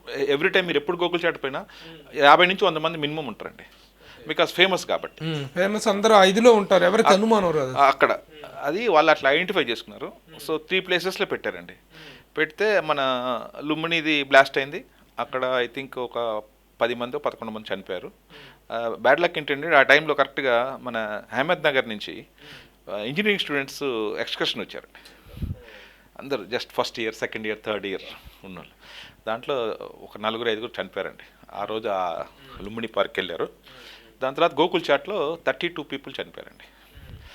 చనిపోవటం అంటే అసలు దారుణంగా, అంటే తలకాయలు కూడా కట్ అయిపోయినాయి. సో వీళ్ళు మన మూడోది మూడోది బ్లాస్ట్ కాలేదు. ఓ, దాని తర్వాత డిటెక్ట్ చేశారు. లేదు, అప్పుడే ఆ టైంలోనే పోలీసు వాళ్ళు అక్కడ ఆ రోజు యాక్చువల్గా ఏంటంటే next day I think Rakhi Pournami, విపరీతం రష్ ఉంది అక్కడ. ఈ వ్యక్తి ఏం చేశాడంటే ఆ బాంబుని తీసుకుని ఒక మోటార్ సైకిల్ హ్యాండిల్ తగిలిచ్చి వెళ్ళిపోతుంటే కొంతమంది ఐడెంటిఫై చేసి వాడు వెళ్తున్నాడు అని చెప్తే అక్కడ పోలీసు వాళ్ళు, వీళ్ళు ట్రాఫిక్ పోలీసు వాళ్ళు అక్కడ ఇవి ఫైన్స్ వేస్తున్నారు. సో వాళ్ళు ఐడెంటిఫై చేశారు. చేసి వాళ్ళు చాలా టాక్ట్ఫుల్గా, డేరింగ్గా ఆ బ్యాగ్ని తీసుకొని ఈ మన మొబైల్ ఇవి వెహికల్స్ పికప్ చేస్తారు కదా మనం రాంగ్ పార్కింగ్ చేస్తే, దాంట్లో పెట్టేసి దూరంగా తీసుకెళ్ళి గడ్డియానారం ఏరియాలో దాన్ని పెట్టి బాంబ్ స్క్వాడ్ పిలిచారు. సో బాంబ్ స్క్వాడ్ వచ్చి దాన్ని సక్సెస్ఫుల్గా డిఫ్యూజ్ చేసింది. లేకపోతే అక్కడ చాలా పెద్ద ఇన్సిడెంట్ అయ్యేది. మొత్తం 3 జరిగి ఉండేవారు. 3 జరిగి ఉండే. సో ఆ కేసులో మీరు పబ్లిక్ ప్రాసిక్యూటర్గా డీల్ చేశారు. ఏమి శిక్షలు పడ్డాయి? దాంట్లో దాని కౌంటర్ ఇంటెలిజెన్స్ అని మేము డీల్ చేసే ఆ కేసు డీల్ చేసిందండి. నేను దానికి స్పెషల్ పబ్లిక్ ప్రాసిక్యూటర్. సో ఆ కేసు మేము చేసిన తర్వాత వాళ్ళకి ఉరిశిక్ష చేసిందండి కోర్టు. దాంట్లో 3కి ఉరిశిక్ష చేసింది. 3 అండి ప్రధాన నిందితులు. ఇంకా ఉన్నారండి, వాళ్ళు దొరకలేదు, ఇంకా కొంతమంది పెండింగ్ ఉంది వాళ్ళకి నెక్స్ట్ పేరు. సో అది ఇంకా అపీల్ పెండింగ్ ఉందండి ఆ ఉరిశిక్ష అనేది. ఉరిశిక్ష అమలు కాలేదు. మళ్ళీ రేపటి రోజు మళ్ళీ వాళ్ళు హైకోర్టుకి వెళ్తే మళ్ళీ హైకోర్టులో ఆల్రెడీ ఉందండి, హైకోర్టులో పెండింగ్ ఉంది. హైకోర్టు కన్ఫర్మ్ చేస్తే సుప్రీంకోర్టుకు పోతారు. సుప్రీంకోర్టు కూడా కన్ఫర్మ్ చేస్తే మన రాష్ట్రపతి క్షమాభిక్షకు పోతారు. ఇన్ని రకాలుగా ఉన్నాయి. ఒక నేరం చేసినట్టు వాళ్ళకి చాలా చాలా కంఫర్ట్స్ ఉన్నాయండి. మన కాన్స్టిట్యూన్సీలో ముద్దాయిలకి కంఫర్ట్స్ చాలా ఇచ్చారు. ఎందుకు దాని మీద ఎంత విమర్శ, ఎంత అసంతృప్తి పబ్లిక్లో ఉండనటువంటిది మీకు తెలుసు, మనకందరికీ తెలుసు. ఒక నేరం జరిగిందని నిరూపించబడినటువంటి వ్యక్తులకు కూడా ఇన్ని రకాల కంఫర్ట్స్. జైల్లో మనం చాలా సినిమాల్లో డైలాగులు వింటుంటాము, వీటిలో కూడా ఉంటాము, కూర్చోబెట్టి మేపుతుంటారు జైల్లో కూర్చోబెట్టి. అంటే అది మన కాన్స్టిట్యూషన్ గొప్పతనం అండి, ఇండియన్ కాన్స్టిట్యూషన్ గొప్పతనం. అది ఏంటి అది గొప్పతనం ఎలా అవుతుంది? డెఫినెట్గా అండి. ఇప్పుడు ఒకళ్ళు ముద్దాయి అనే నిరువు కాకుండా ఇయర్స్ చూసి చెప్పి ఇట్లా ఊహించుకొని ఇదే ఇలాంటిదే ఒక కేసు ఒక అమెరికా లాంటి దేశంలో జరిగితే ఎంత సత్వరంగా జరుగుతుంది, అక్కడ ఎంత టైం తీసుకుంటుంది, ఇక్కడ ఎంత టైం తీసుకుంటుంది అనేది ఒక కంపారిటివ్ స్టడీగా చెప్పగలరా మీరు? అట్లా ఉండదండి. అక్కడ ఏంటంటే అక్కడ జ్యూరీ అంటారు, అది తొందరగానే అయిపోద్ది అక్కడ. ఇక్కడ ఏంటంటే మన కాన్స్టిట్యూషన్ అట్లా ఉందండి, దానికి మనం ఏం చేయలేము. అంటే ఇట్స్ లైక్ దట్, మనం కాన్స్టిట్యూషన్ చేంజ్ చేయాలి. ఇప్పుడు ఏంటంటే మన దగ్గర ఫర్ ఎగ్జాంపుల్ నేను మొన్న ఎక్కడో సమ్ వెబ్ సిరీస్ చూస్తుంటే దాంట్లో ఈ బాంబే బ్లాస్ట్ గురించి చూపించి ఆ టెర్రరిస్ట్కి ట్రీట్ చేసి బతికిస్తారు అనమాట. సో చాలామంది వచ్చి ఆ డాక్టర్ని క్వశ్చన్ చేస్తారు, నువ్వేంట్రా వాడు ఎంతమంది చంపిన నువ్వు బతికిచ్చావు చంపకుండా అంటే వాడు చెప్తారు అనమాట, యాజ్ ఎ డాక్టర్ పేషెంట్ని చూస్తాను నేను, ఆయన కండిషన్ చూస్తాను, అంతేగాని వాడి బ్యాక్గ్రౌండ్ నుంచి చూడను. సో ఆ సార్ట్ ఆఫ్ అట్మాస్ఫియర్ మనం క్రియేట్ చేస్తాం. ఏది ఏమైనా మీరు ఎంత చెప్పినా సార్, మీ కళలో కళ సూటుగా చూస్తున్నారు. న్యాయ వ్యవస్థలో ఉన్నటువంటి ఈ లొసుగులు వీటి విషయంలో మీరు చిన్న క్షమాపణతోనో లేకపోతే ఒక పశ్చాత్తాపంతో కూడిన ఇది కనిపిస్తూనే ఉంది. మీరు పూర్తి స్థాయిలో మీరు సమర్థించుకోగలుగుతున్నారు అనేది మాత్రం చెప్పలేదు. డెఫినెట్గా అండి. ఇప్పుడు మాకు కూడా ఉంటుంది, బికాజ్ ఫైనల్గా మేము కూడా ఒక పర్సన్, ఒక అది మనకుంటాయి, డెఫినెట్గా ఉంటుంది. బట్ ఏంటంటే మీకు నేను వాస్తవాలు చెప్తున్నా, దట్స్ ఇట్. నా పర్సనల్ ఫీలింగ్ అనేది నాకు ఉంటుంది. So which I can't express because I have done so many cases for as a prosecutor and all those things. ఒకటి మాత్రం న్యాయానికి న్యాయం జరగటం లేదు అనేటువంటిది మాత్రం యాక్సెప్ట్ చేయాల్సినటువంటి ఫ్యాక్ట్ కదా. 60-40. సో మోస్ట్లీ అవుతుంది, బట్ కొన్నిసార్లు మీరు చెప్పింది కూడా వాస్తవం. ఇప్పుడు జస్టిస్ ఎంవి రమణ గారు లాంటి ఒక గొప్ప వ్యక్తి సర్వోన్నత న్యాయస్థానంలో ఉన్నారు, భారత సుప్రీంకోర్టు ప్రధాన న్యాయమూర్తిగా ఉన్నారు. ఆయన చాలా రకాలైనటువంటి చర్యలు తీసుకుంటున్నారు ఈ సత్వర న్యాయం గురించి అయితే కానీ, లేకపోతే ఈ కోర్టుల్లో ఉన్నటువంటి న్యాయ వ్యవస్థలో ఉన్నటువంటి లోపాలను సరిదిద్దటం కోసం కానీ ఎంతవరకు సఫలీకృతం కావచ్చని మీరు అనుకుంటున్నారు? ఈజ్ డూయింగ్ ఈజ్ బెస్ట్ అండి, బికాజ్ జడ్జెస్ని అపాయింట్ చేయడం కానీ హైకోర్టులో ఖాళీలు ఉన్నాయి తెలంగాణ, ఆంధ్రాలో. సో అక్కడ అపాయింట్ చేయడానికి ఇప్పుడు ఆల్రెడీ ఐ థింక్ అక్కడ ఒక 7 ఇక్కడ ఒక 7 పేర్లు సిఫార్సు చేశారు. So is doing is best. Let us hope everything will be good. And మీ అనుకున్న ప్రకారం న్యాయం తొందరగా జరగాలని నేను కూడా కోరుకుంటున్నాను. ముఖ్యంగా మీరు న్యాయ వ్యవస్థ ఢీకొంటుందా, న్యాయ వ్యవస్థ సహకారాన్ని తీసుకుంటుందా, ఏం చేసినా హ్యాండ్ ఇన్ హ్యాండ్గానో లేకపోతే హ్యాండ్ టు హ్యాండ్గానో మీరు ట్రావెల్ చేయాల్సింది పోలీస్ వ్యవస్థ. పోలీసు వ్యవస్థకి న్యాయ వ్యవస్థకి మధ్య ఉండేటువంటి కోఆర్డినేషన్ ఎలా ఉంటుందండి?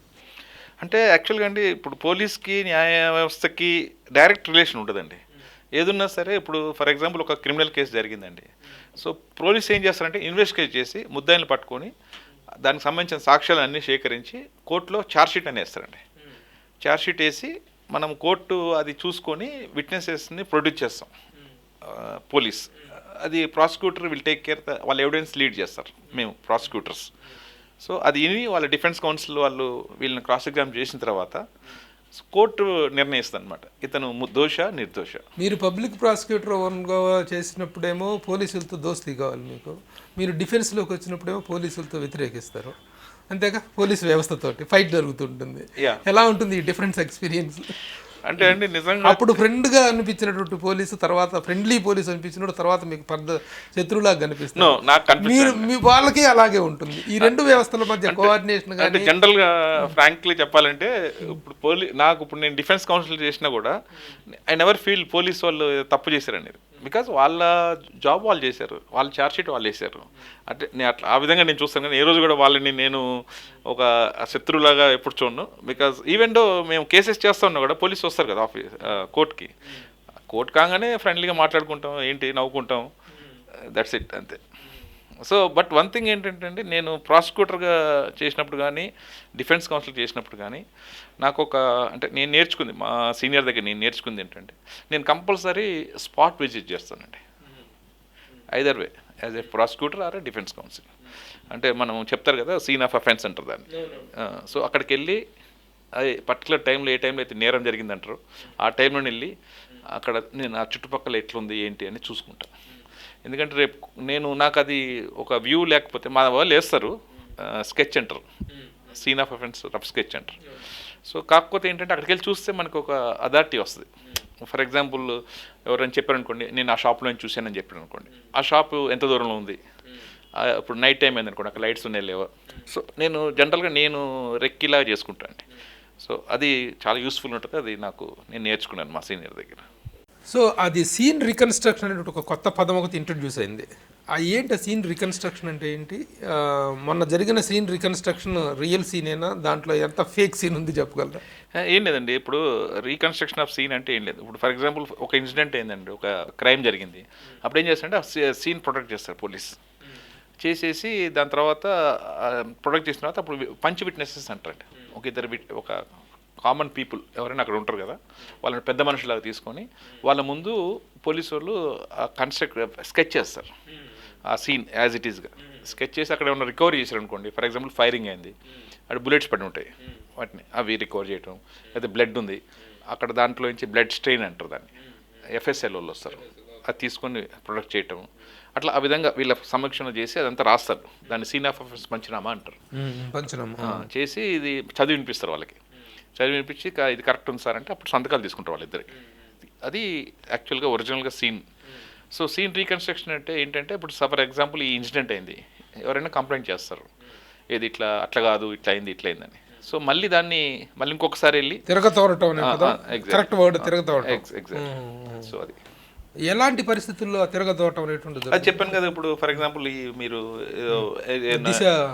కేసులో అన్నారు, ఎవరో హైకోర్టులో ఏదో వేసినట్టున్నారు. సో దాని గురించి మళ్ళీ వాళ్ళు తెస్తే దాన్ని బట్టి సీన్ రీకన్స్ట్రక్షన్ మళ్ళీ రిపోర్ట్ ఇస్తారు. కేవలం దిశ హంతకులను, దిశ నేరస్తులను, కేసులో నేరస్తులను ఎన్కౌంటర్ చేయటం కోసమే ఆ పోలీసులు రికవరీ గురించి తీసుకొని వెళ్ళి ఎన్కౌంటర్ చేశారనేటువంటిది ఒకటి ఉంది. అది అభియోగం, దట్స్ ఇట్, అలిగేషన్. మీకు ఆ కేసుతో ఏం సంబంధం లేదుగా, మీరు చెప్పచ్చు కదా. లేదు, నాకు సంబంధం లేదు, జరిగిన వాస్తవం నేను చెప్తాను. మీరు అది అభియోగం ఎలా చెప్తారు? డెఫినెట్గా, బికాజ్ ఆఫీసర్ని బట్టి ఉంటుందండి. అక్కడ ఎవరు Sajjanar sir, commissioner Cyberabad. So Sajjanar sir ఉన్నారంటే 90 కాదు 100% హానెస్ట్గా ఉంటుంది ఇన్వెస్టిగేషన్ కానీ ఏదన్నా కూడా. సో ఆయన అక్కడ వ్యక్తిని బట్టి నేను చెప్తున్నా. సెన్సేషనల్ ఎన్కౌంటర్ ఈ మధ్యకాలంలో జరిగింది, అతను నయీం, ఒక 2-3 years బ్యాక్, 3-4 years బ్యాక్ జరిగినటువంటి ఆ నయీం కేసు ఏంటి సార్? దాని పూర్వపరాలు మీకు ఏమన్నా? నాకు కరెక్ట్గా ఐడియా లేదండి, బట్ ఏంటంటే వీళ్ళకి ఒక ఇన్ఫర్మేషన్ ఉంది, అతని గురించి చాలా రోజు నుంచి పోలీసు సెర్చ్ చేస్తున్నారు. ఒక ఇంట్లో ఉన్నాడని ఇన్ఫర్మేషన్ ఉంది పోలీసు వాళ్ళకి. అతను అరెస్ట్ చేస్తామని వెళ్ళారు అక్కడికి టీమ్స్. వెళ్తే అక్కడి నుంచి ఆ ఇంట్లో నుంచి ఫైరింగ్ స్టార్ట్ చేశాడు మనోడు నయీం. సో ఇంజూర్డ్ కూడా అయినట్టున్నారు ఒకళ్ళిద్దరు పోలీసు వాళ్ళు. వీళ్ళు క్రాస్ ఫైర్ చేశారు మళ్ళీ. ఇప్పుడు ప్రొటెక్ట్ చేసుకోవాలి కదండి, వాడు ఫైర్ చేస్తే నుంచోలేం కదా మనం. సో అట్లా చనిపోయాడు. సో ప్రాబ్లం ఏంటంటే ఇప్పుడు ఇట్లా సెన్సేషనల్ కేసులు ఎవరైనా చనిపోయారు అనుకోండి, ప్రెస్ కానీ వాట్ ఎవర్, ఫస్ట్ చేసే ఎలిగేషన్ ఏంటంటే పోలీసు వాళ్ళు పట్టుకెళ్ళి చంపేశారు. సో అది వెరీ అది ఓకేనండి. ఒక మాజీ నక్సలైట్ అతను నక్సలైజం నుంచి బయటకు వచ్చేసి ఆ స్థాయికి వెళ్ళి ఒక ప్యారలల్ లోకల్ గవర్నమెంట్ రన్ చేసే స్థాయికి వెళ్ళాడంటే దాంట్లో మీ లాయర్ల పాత్ర, పోలీసుల పాత్ర, మా మీడియా పాత్ర, రాజకీయ నాయకుల పాత్ర లేదు అనుకోవటానికి అవకాశం ఉందా? అంటే కొన్ని ఎట్లుంటాయి అంటే ఇప్పుడు ఫర్ ఎగ్జాంపుల్ ఈ నయీం ఇన్సిడెంట్ సెటిల్మెంట్ చేశారు అది ఇది అంటారు కదండి, మనకి ఆ చేసిన టైంలో వీళ్ళకి కంప్లైంట్స్ ఏమైనా రావాలి కదా మనకి పోలీస్ వాళ్ళకి. ఇప్పుడు కంప్లైంట్స్లో ఒక 5-6 years నో కంప్లైంట్స్ అనుకోండి, ఈ లోపల అతను ఎస్టాబ్లిష్ అయిపోతాడు.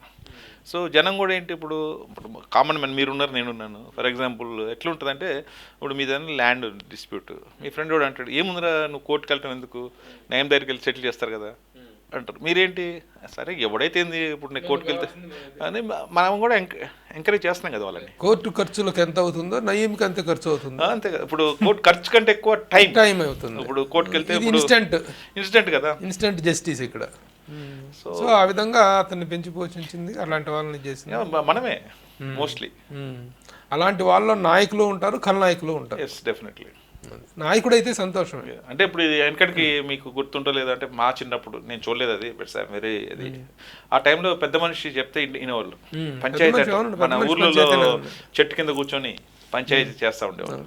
అప్పుడేంటి, అప్పుడు ఏమి ఆశించి కాదు, ఇతను కూర్చోబెట్టి వాళ్ళకి పెద్ద మనుషులు గారే అది కాదరా దానివల్ల ఇది మంచి చెడ్డ చెప్పి ఏం ఆశించుకుని చేసేవాళ్ళు. ఇప్పుడు సెటిల్మెంట్స్ ఏంటంటే పర్సంటేజ్.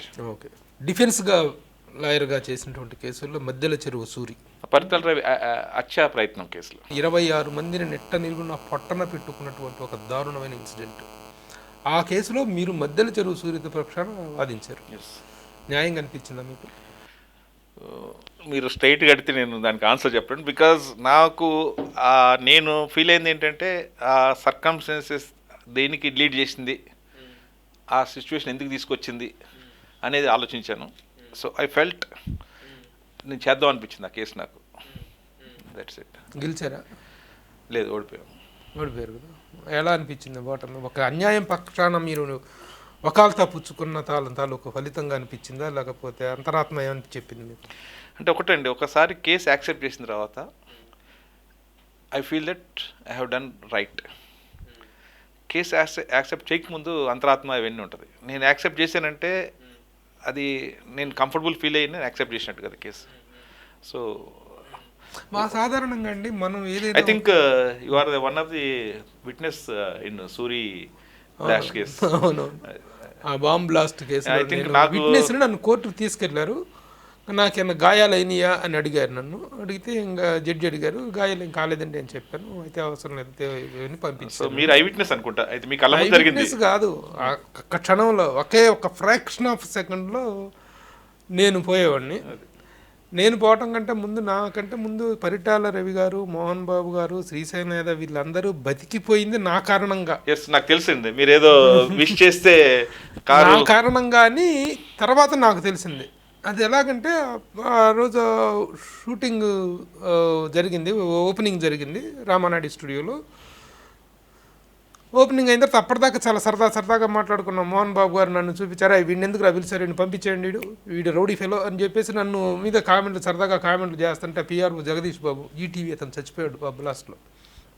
అతను అన్న వాడితే రౌడీ అని వాడితే ఎందుకని అని చెప్పి సరదాగా నా గురించి అంటాం.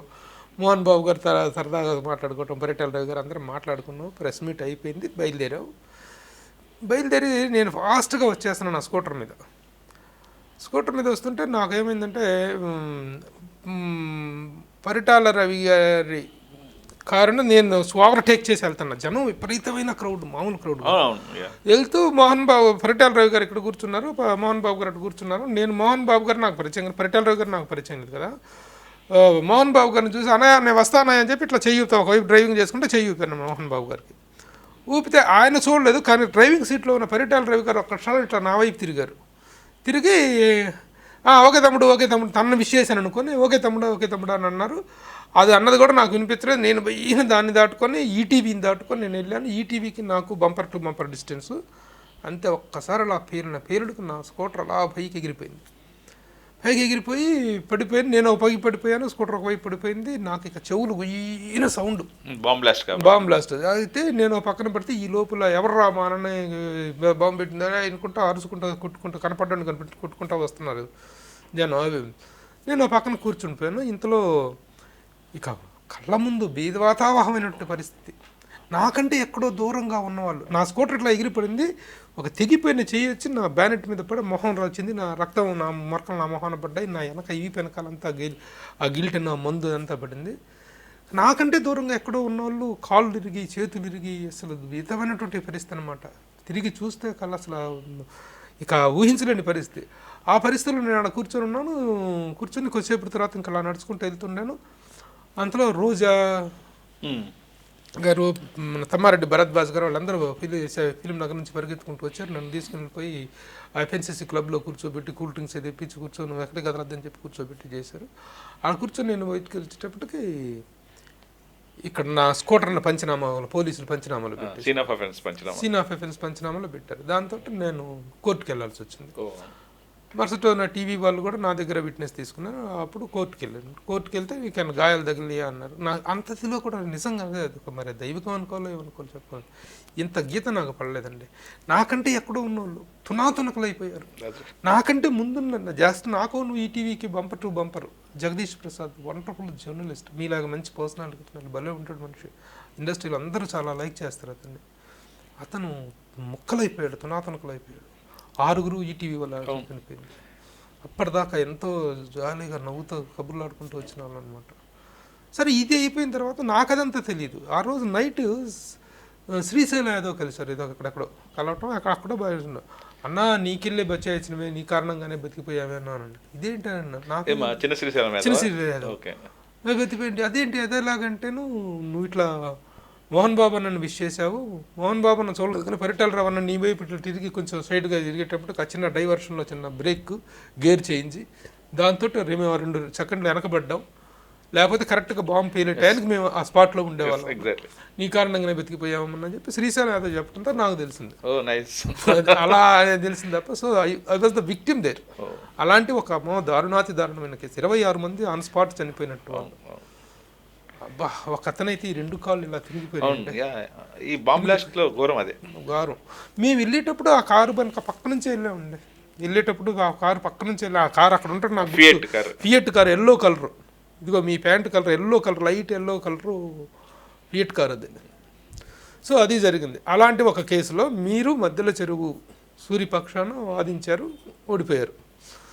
సరే, అలాంటి గెలవటం ఆడటంతో కేసును టేకప్ చేసేటం అనేటువంటి దాని దగ్గర ఒక లాయర్లకు, న్యాయవాదులకు ఉండాల్సినటువంటిది విచక్షణ అంటారా దాన్ని, లేకపోతే న్యాయపరమైనటువంటి ఒక ఏంటి, what is that particular situation is called? So కొన్ని కేసెస్ ఎట్లుంటాయండి, ఇప్పుడు ఇట్లాంటి సెన్సేషనల్ కేసెస్ గెలిస్తే అక్కకి వేరే ఉంటుందండి. సో కొన్ని కేసెస్ అట్లా కూడా తీసుకుంటాం. నాకు బేసికల్గా ఏంటంటే ఇట్లా సెన్సేషనల్ కేసు ఉండి ఇంపాసిబుల్ గెలవటం అనే కేసు తీసుకొని గెలవటం అనేది నాకు చాలా ఇష్టం. So that is also one of the reason. ఓడినా కూడా గొప్ప కేసు అనిపించిందా మీకు? అనిపించిందంటే యా, డెఫినెట్లీ. అది కాదండి, ఇలాంటి ఇది ఒక అన్యాయం పక్షాన వాదించాలటం అనేటువంటిది ఒకటి ఉంటుంది కదా. మనకి వృత్తి ధర్మం వేరు, నైతిక ధర్మం వేరు. అంటే మీరు ఒకటండి, అన్యాయం న్యాయం అనేది మనం ఏదో చూసి చూడటం కాదు కదా, దాని బ్యాక్గ్రౌండ్ కూడా మేము ఆలోచిస్తాం. ఏం బ్యాక్గ్రౌండ్ ఆలోచించారు? చెప్పండి, ఏం ఆలోచించి ఇంత దారుణమైన ఒక కేసును మీరు టేకప్ చేశారంటే ఏమి ఆలోచించి? ఇప్పుడు యాక్చువల్గా మీరని కాదు, మీలాంటి లాయర్లు చాలామంది కూడాను పబ్లిక్ ప్రాసిక్యూటర్లు అనేటువంటి వాళ్ళకు వృత్తిపరంగా అటు గవర్నమెంట్ పక్షాన తీసుకోవాలి. డిఫెన్స్ లాయర్స్ అనేటువంటి వాళ్ళు ఏ విచక్షణతోటి కేసులు యాక్సెప్ట్ చేస్తారు అనేటువంటి పబ్లిక్ నిజంగా కొంతమంది వాడి పక్షాన ఎట్లా వాదిస్తారు ఈ లాయర్లు అనేటువంటి ఒక ఆక్రోశం పబ్లిక్లో ఉంటుందండి. అంటే ఒకటండి, ఒక మీరు చెప్పిన కేసెస్ ఒక 2-3% కంటే ఎక్కువ ఉండవండి. ఇప్పుడు మీరు చెప్పిన సో కాల్డ్ కేసెస్ పర్సెంటేజ్ చాలా తక్కువ ఉంటుంది. ఇప్పుడు చాలా కేసుల్లో ఏంటంటే కొంతమందిని ఇన్నోసెంట్ కూడా ఇన్వాల్వ్ చేస్తారు. కొన్ని సెన్సేషనల్ కేసెస్ ఉంటాయి, దాంట్లో కొంతమంది ఇన్నోసెంట్స్ ఇన్వాల్వ్ చేస్తారు. అట్లాంటప్పుడు ఇప్పుడు బయటకు ఏమనుకుంటారు, వీళ్ళే చేసి అనుకుంటారు. ఇప్పుడు ఫర్ ఎగ్జాంపుల్ మీకు అంటే ఎట్లుంటాయంటే కేసెస్, ఇప్పుడు ఫర్ ఎగ్జాంపుల్ కడప డిస్ట్రిక్ట్ ఉందండి. కడప డిస్ట్రిక్ట్లో ఏ మర్డర్ జరిగినా ఒక టైంలో వైఎస్ రాజశేఖర రెడ్డి గారు, జగన్మోహన్ రెడ్డి పేర్లు ఉంటాయి. వాళ్ళు ఉన్నా లేకపోయినా ఏరియాలో వాళ్ళు ఉన్నా లేకపోయినా కంప్లైంట్ల పేరు రాసేస్తారు, ఇప్పుడు వివేకానంద రెడ్డి హత్య కేసులో కూడా రాస్తారు. ఇప్పుడు రవి గారి కేసు ఉంది, దాంట్లో కూడా చాలా మంది పేర్లు వచ్చింది. జగన్ పేరు వచ్చింది, మన జేసీ పవన్ వాళ్ళ పేరు వచ్చింది. ఇప్పుడు అభియోగాలు కదా అవన్నీ. సో ఇన్వెస్టిగేషన్ చేసినప్పుడు దే విల్ డూ, అప్పుడు తెలుస్తుంది. సో ఇనిషియల్గా ఏంటంటే పేరు పెట్టేస్తారు. సో కేసు టేకప్ చేయకూడదు అనేది లేదు. ఒక లాయర్ అయిన తర్వాత ఇద్దరు డిఫెన్స్ పక్షాన ఎలాంటి కేసు అయినా టేకప్ చేయాలనేటువంటిది ఒక ఇది. అది చెప్పే కదా, ఫర్ ఎగ్జాంపుల్ నేనున్నాను, నా వరకు నేను రేప్ కేసెస్ చేయను. సో దట్ ఈస్ నా డిసిషన్. ఇంకా మీరు ఏమేమి కేసులు రిజెక్ట్ చేసిన కేసులు ఏమైనా ఉన్నాయి? రిజెక్ట్ చేసిన కేసులు చాలా ఉన్నాయండి. అంటే ఈ రేప్ కేసెస్ 3-4 కేసెస్ వచ్చింది నాకు, నేను రిజెక్ట్ చేస్తాను. సో అట్లా డిపెండ్స్. బేసికల్గా నాకు ఎందుకు against for rape, against women అనేది నేను ఎక్కువ. మీ కెరీర్లో లాయర్గా మీరు ఎంత సక్సెస్ఫుల్? ఇంకోటి ఏంటంటే మీ ఇంట్లో అభినందించాల్సిన విషయం, మీరు అడ్వకేట్, మీ నాన్నగారు నరసింహారెడ్డి గారు ఆయన అడ్వకేట్, మీ శ్రీమతి వసుంధర గారు అడ్వకేట్, మీ కుమార్తె అపూర్వ అడ్వకేట్, మీ అల్లుడు అనికేత్ ఆయన అడ్వకేట్. ఏంటి అసలు అందరూ న్యాయవాద వృత్తిని తీసుకున్నారు మీరు? అంటే యాక్చువల్గా నా వరకు నేను చెప్పానండి. దాని తర్వాత నేను మ్యారేజ్ చేసుకున్నప్పుడు నా వైఫ్ జస్ట్ గ్రాడ్యుయేషన్ చేసింది. దాని తర్వాత ఆమె మా ఇంట్లో పరిస్థితి చూసి ఆమె ఏదో ఫ్యాషనేట్ అయినట్టు లా చేద్దాం నేను కూడా అని చెప్పేసి ఆమె లా చేశారు. గ్రాడ్యుయేషన్ మీద లా చేశారు. చేసిన ప్రాక్టీస్ చేస్తున్నారు. యా ఆమె పద్మనాభరెడ్డి గారు జూనియర్ అండి. ఆమె సార్ పద్మనాభరెడ్డి గారు అంటే ఒక లెజెండరీ అడ్వకేట్. సో ఆయన దగ్గర వర్క్ చేసి ఆయన జూనియర్గా చేస్తుంది. ఈవెన్ టిల్ డేట్ వాళ్ళ ఆఫీస్ మ్యాటర్స్ ఏమన్నట్టు చూస్తుంది, ప్లస్ ఈమె ఇండిపెండెంట్ చేస్తుంది. I think she completed around 20 years in practice. So ఇక మా పాప విషయంకి వస్తే, మా పాప ఎడ్యుకేషన్ కంప్లీట్ అయిన తర్వాత ఆమె యాక్చువల్గా ఫస్ట్ డాక్టర్ అనుకున్నాము. సో మా సిస్టరు బ్రదర్లు డాక్టర్స్ అనమాట. సో వాళ్ళ హాస్పిటల్కి వెళ్ళినప్పుడు కూడా మా పాప సెటస్కోప్ పెట్టుకొని మా సిస్టర్ చైర్లో కూర్చోవటం అవన్నీ చేసి, తర్వాత ఒకరోజు ఏదో ఆపరేషన్ థియేటర్కి వెళ్ళింది. సర్జరీ చూసి ఐ థింక్ భయపడిపోయినట్టుంది ఆ బ్లడ్ కింద. సో ఐ థింక్ నాకెందుకు లేదనుకొని ఐ థింక్ నేను లా చేద్దామని జిందాల్ లా స్కూల్ ఉంది కదండి సోనిపట్, సో అక్కడ జాయిన్ అయ్యి కంప్లీట్ చేసి షీ ఈజ్ ఆల్సో ప్రాక్టీసింగ్. అనుకోకుండా మా అల్లుడు గారు కూడా అడ్వకేట్. కూతురు లాయర్ అయినప్పుడు అల్లుడిని కూడా ప్రొఫెషనల్గా చూసుకుంటారు. అట్లేం చూసుకోలేదు, అట్లా నిజంగా కూడా నేనేం చూసుకోలేదు. ఆ అదృష్టం అంతే, ఆ సంబంధం వచ్చింది. మా సన్నిన్లా కూడా ఆయన LLM చేశాడు యూఎస్లో. సో ఆయన కూడా హైకోర్టులో ప్రాక్టీస్ చేస్తున్నారు. సో అట్లా అంతే, దట్స్ ఇట్. అందరూ హైలీ ఎడ్యుకేటెడ్ అండ్ యాక్చువల్గా మా ఒరిజినల్ ఫాదర్ ఈజ్ డాక్టర్ అండి. ఆయన MS ఆర్తో ఈజ్ రిటైర్డ్ యాజ్ మా నాన్నగారు. ఆయన retired as superintendent of Machilipatnam. So మా ఇంట్లో కూడా మా సిస్టరు, బావ, తర్వాత మా చిన్న బావ గారు చార్ట్ అకౌంటెంట్. సో మా బ్రదరు డాక్టర్. సో అందరూ హైలీ ఎడ్యుకేటెడ్ ఫ్యామిలీ. చిన్న దత్తత రావడానికి కారణం ఏంటండి? అంటే ఏం లేదండి, యాక్చువల్గా ఇప్పుడు నరసింహారెడ్డి గారు వాళ్ళ మేనకోడలు మా మదర్ అండి. సో ఆయనకి పిల్లలు లేరు. సో నన్ను దత్తత తీసుకున్నారు, దట్స్ ఇట్, రీజన్ ఏం లేదు. ఇందాక మధ్యల చెరువు సూరి తరపున మీరు తీసుకున్నారు, తర్వాత పరిటాల రవి హత్య జరిగింది కదా, దాంట్లో మధ్యల చెరువు సూరి పాత్ర ఉంది కదా, అది అభియోగం. ఎలా చనిపోయారు ఆయన, ఎలా చంపబడ్డారు? అది ఓపెన్ ఫ్యాక్ట్ కదండి. మొద్దు సీను వీళ్ళేదో మీటింగ్లో ఉంటే అనంతపూర్లో. మొద్దు సీను అంతా మీ క్రియేషనే కదండి? లేదండి, అన్ని మేము అనుకోము. సో ఆయన వచ్చాడు, ఓపెన్గా ఫైర్ చేసి బావకల్లో ఆనందం చూస్తారని చెప్పేసి చంపాడు. అసలు ఆయనని హీరో చేసి మీ మీడియా కదండి, మీ TV9 వాళ్ళు ఫస్ట్ ఆయన పట్టుకొని ఇంటర్వ్యూ చేసి ఆయన కన్ఫెస్ చేసాడు. ఫస్ట్ యాక్చువల్గా ఇంటర్వ్యూ అదే అయింది, సంవేర్ ఎక్కడో. దాంట్లో డైలాగ్ కూడా పాపులర్ అయిపోయింది బావకల్లో, చాలా సినిమాలో కూడా తర్వాత వచ్చింది. సరే, వాస్తవాలు ఏంటనేటువంటి న్యాయస్థానం తేల్చిన తర్వాత మనం దాని గురించి ఎక్కువ డిస్కస్ చేయడం కూడా ఇది కాదు. కానీ బట్ ఎందుకు చేయడానికి అంత ఇది ఏర్పడిందో చెప్పగలరు? ఆ కేసును పూర్వాపరాన్ని డీల్ చేసిన వ్యక్తి కదా మీరు. అంటే యాక్చువల్గా అండి, మీకు సూరిది కేసు ఐడియా ఉందండి? అసలు యాక్చువల్గా ఫస్ట్ జరిగిన ఇన్సిడెంట్ ఇది టీవీలో బాంబులు పెట్టారు, వాళ్ళ కుటుంబం అంతా లేచిపోయారు అని చెప్పి. అది యాక్చువల్గా ఏంటంటే, అది ఫస్ట్ దాన్ని జనరల్ రాయలసీమలో బాంబ్స్ పెట్టుకుంటారు కదా ఇంట్లలో, కల్చర్ ఉంది కదా. ఫస్ట్ దాన్ని వాళ్ళ ఇంట్లో బాంబ్స్ ఉన్నాయి, సూర్య ఇంట్లో యాక్సిడెంటల్గా పేలి అందరు చనిపోయారు అనుకున్నారు ఫస్ట్. ఆ కేసు అది అసలు యాక్చువల్గా ఒరిజినల్గా అనుకుంది. దాని తర్వాత వన్స్ పోలీస్ సీన్ ఎంటర్ అయిన తర్వాత రామ్మోహన్ రావు గారు అని ఆఫీసర్ అండి, is one of the best officer in India. మన అదృష్టం అనమాట అట్లాంటి ఆఫీసర్ డిపార్ట్మెంట్లో ఉంటారు. సో ఆయన యాక్చువల్గా ఎర్లియర్ ఆ టైంలో ఆయన బాంబ్ స్క్వాడ్ స్పెషలిస్ట్ అండి. సో రామ్మోహన్ గారు, సో ఆయన ఏం చేసి అక్కడ సీన్ ఆఫ్ అఫెన్స్కి వెళ్ళేసి అంతా పడిపోయిందండి, బాంబ్ బ్లాస్ట్ అయ్యి ఇల్లంతా పడిపోయింది కదా. మన జల్లెడ్ అంటారు తెలుసా మీకు, ఇసుకని మనం సన్న ఇసుక చేస్తాం, జల్లెళ్ళు పెట్టేసి ఆ ఇంట్లో ఉన్న పడిపోయింది కదా అదంతా జల్లిస్తున్నారు. అసలు ఎట్లా ఏం జరిగిందని. సో ఆ జల్లిచ్చేటప్పుడు ఈ టీవీకి సంబంధించిన కొన్ని పార్ట్స్ వచ్చినాయి. రామ్మోహన్ రావు గారు దాన్ని ఐడెంటిఫై చేశారు, ఇది డెఫినెట్లీ ఇది టీవీలో పెట్టే బాంబ్ బ్లాస్ట్ ఇది అని ఐడెంటిఫై చేసి ఎంక్వైరీ చేశారు పోలీసు వాళ్ళు. ఎంక్వైరీ చేస్తే పోలీసు వాళ్ళు అందరు అడిగారు, ఏది మీ ఇంట్లో టీవీ ఉందా అంటే టీవీ లేదు, రిపేర్కి ఇచ్చామని చెప్పారు. సో అప్పుడు ఎవరు ఇట్లా ఎంక్వైరీ చేస్తుంటే అప్పుడు చెప్పారు, ఇవాళ టీవీ ఒక డ్రైవరు ఆ ఊర్లో ఏంటంటే పల్లెటూరులో ఎట్లా ఉంటుంది మీకు తెలుసు కదా, మన బస్కి ఇస్తే ఆ ఊర్లో కొంచెం పెద్ద మనుషులు ఉన్నారనుకోండి ఇంటికి తెచ్చేయడం అట్లాంటివి చేసేవారు. ఆ రోజు బస్కి ఇచ్చారంటే టీవీ తీసుకొచ్చి ఇస్తే సూర్య లేడు ఇంట్లో, అప్పుడు వీళ్ళందరూ పెట్టుకొని టీవీ చూస్తామని పెట్టి ఆన్ చేశారు. సో టీవీలో బాంబ్ అయ్యి బ్లాస్ట్ అయిందనమాట. సో రామ్మోహన్ రావు గారు is the founder of TV bomb blast అని. సో అట్లా అది దారుణంగా అతను ఎవరు మీద అయితే పగ తీర్చుకోనుకున్నారో అక్కడ అతను తప్పించుకున్నాడు, మధ్యల చెరువు సూరి. ఆ తర్వాత మధ్యల చెరువు అంటే ఇంట్లో కుటుంబ సభ్యులు చిన్న పిల్లలు అన్యాయంగా బలైపోయారు. అందులో ఎంతమంది చనిపోయారండి? ఐ థింక్ దాంట్లో మొత్తం ఫ్యామిలీ అండి 7-8 మంది చనిపోయారు, చిన్న పిల్లలు అందరూ చనిపోయారు. అప్పుడు సూరి లేడు, అప్పుడు సూరి తప్పించుకున్నాడు, బయట లేడు, సూరి లేడు. వెళ్ళి సూరి అటెంప్ట్ చేసినప్పుడు 26 మంది అమాయకులు సంబంధం లేని వాళ్ళు పోయారు తప్ప పరిటాల రవి తప్పి ఎస్కేప్ అయ్యాడు.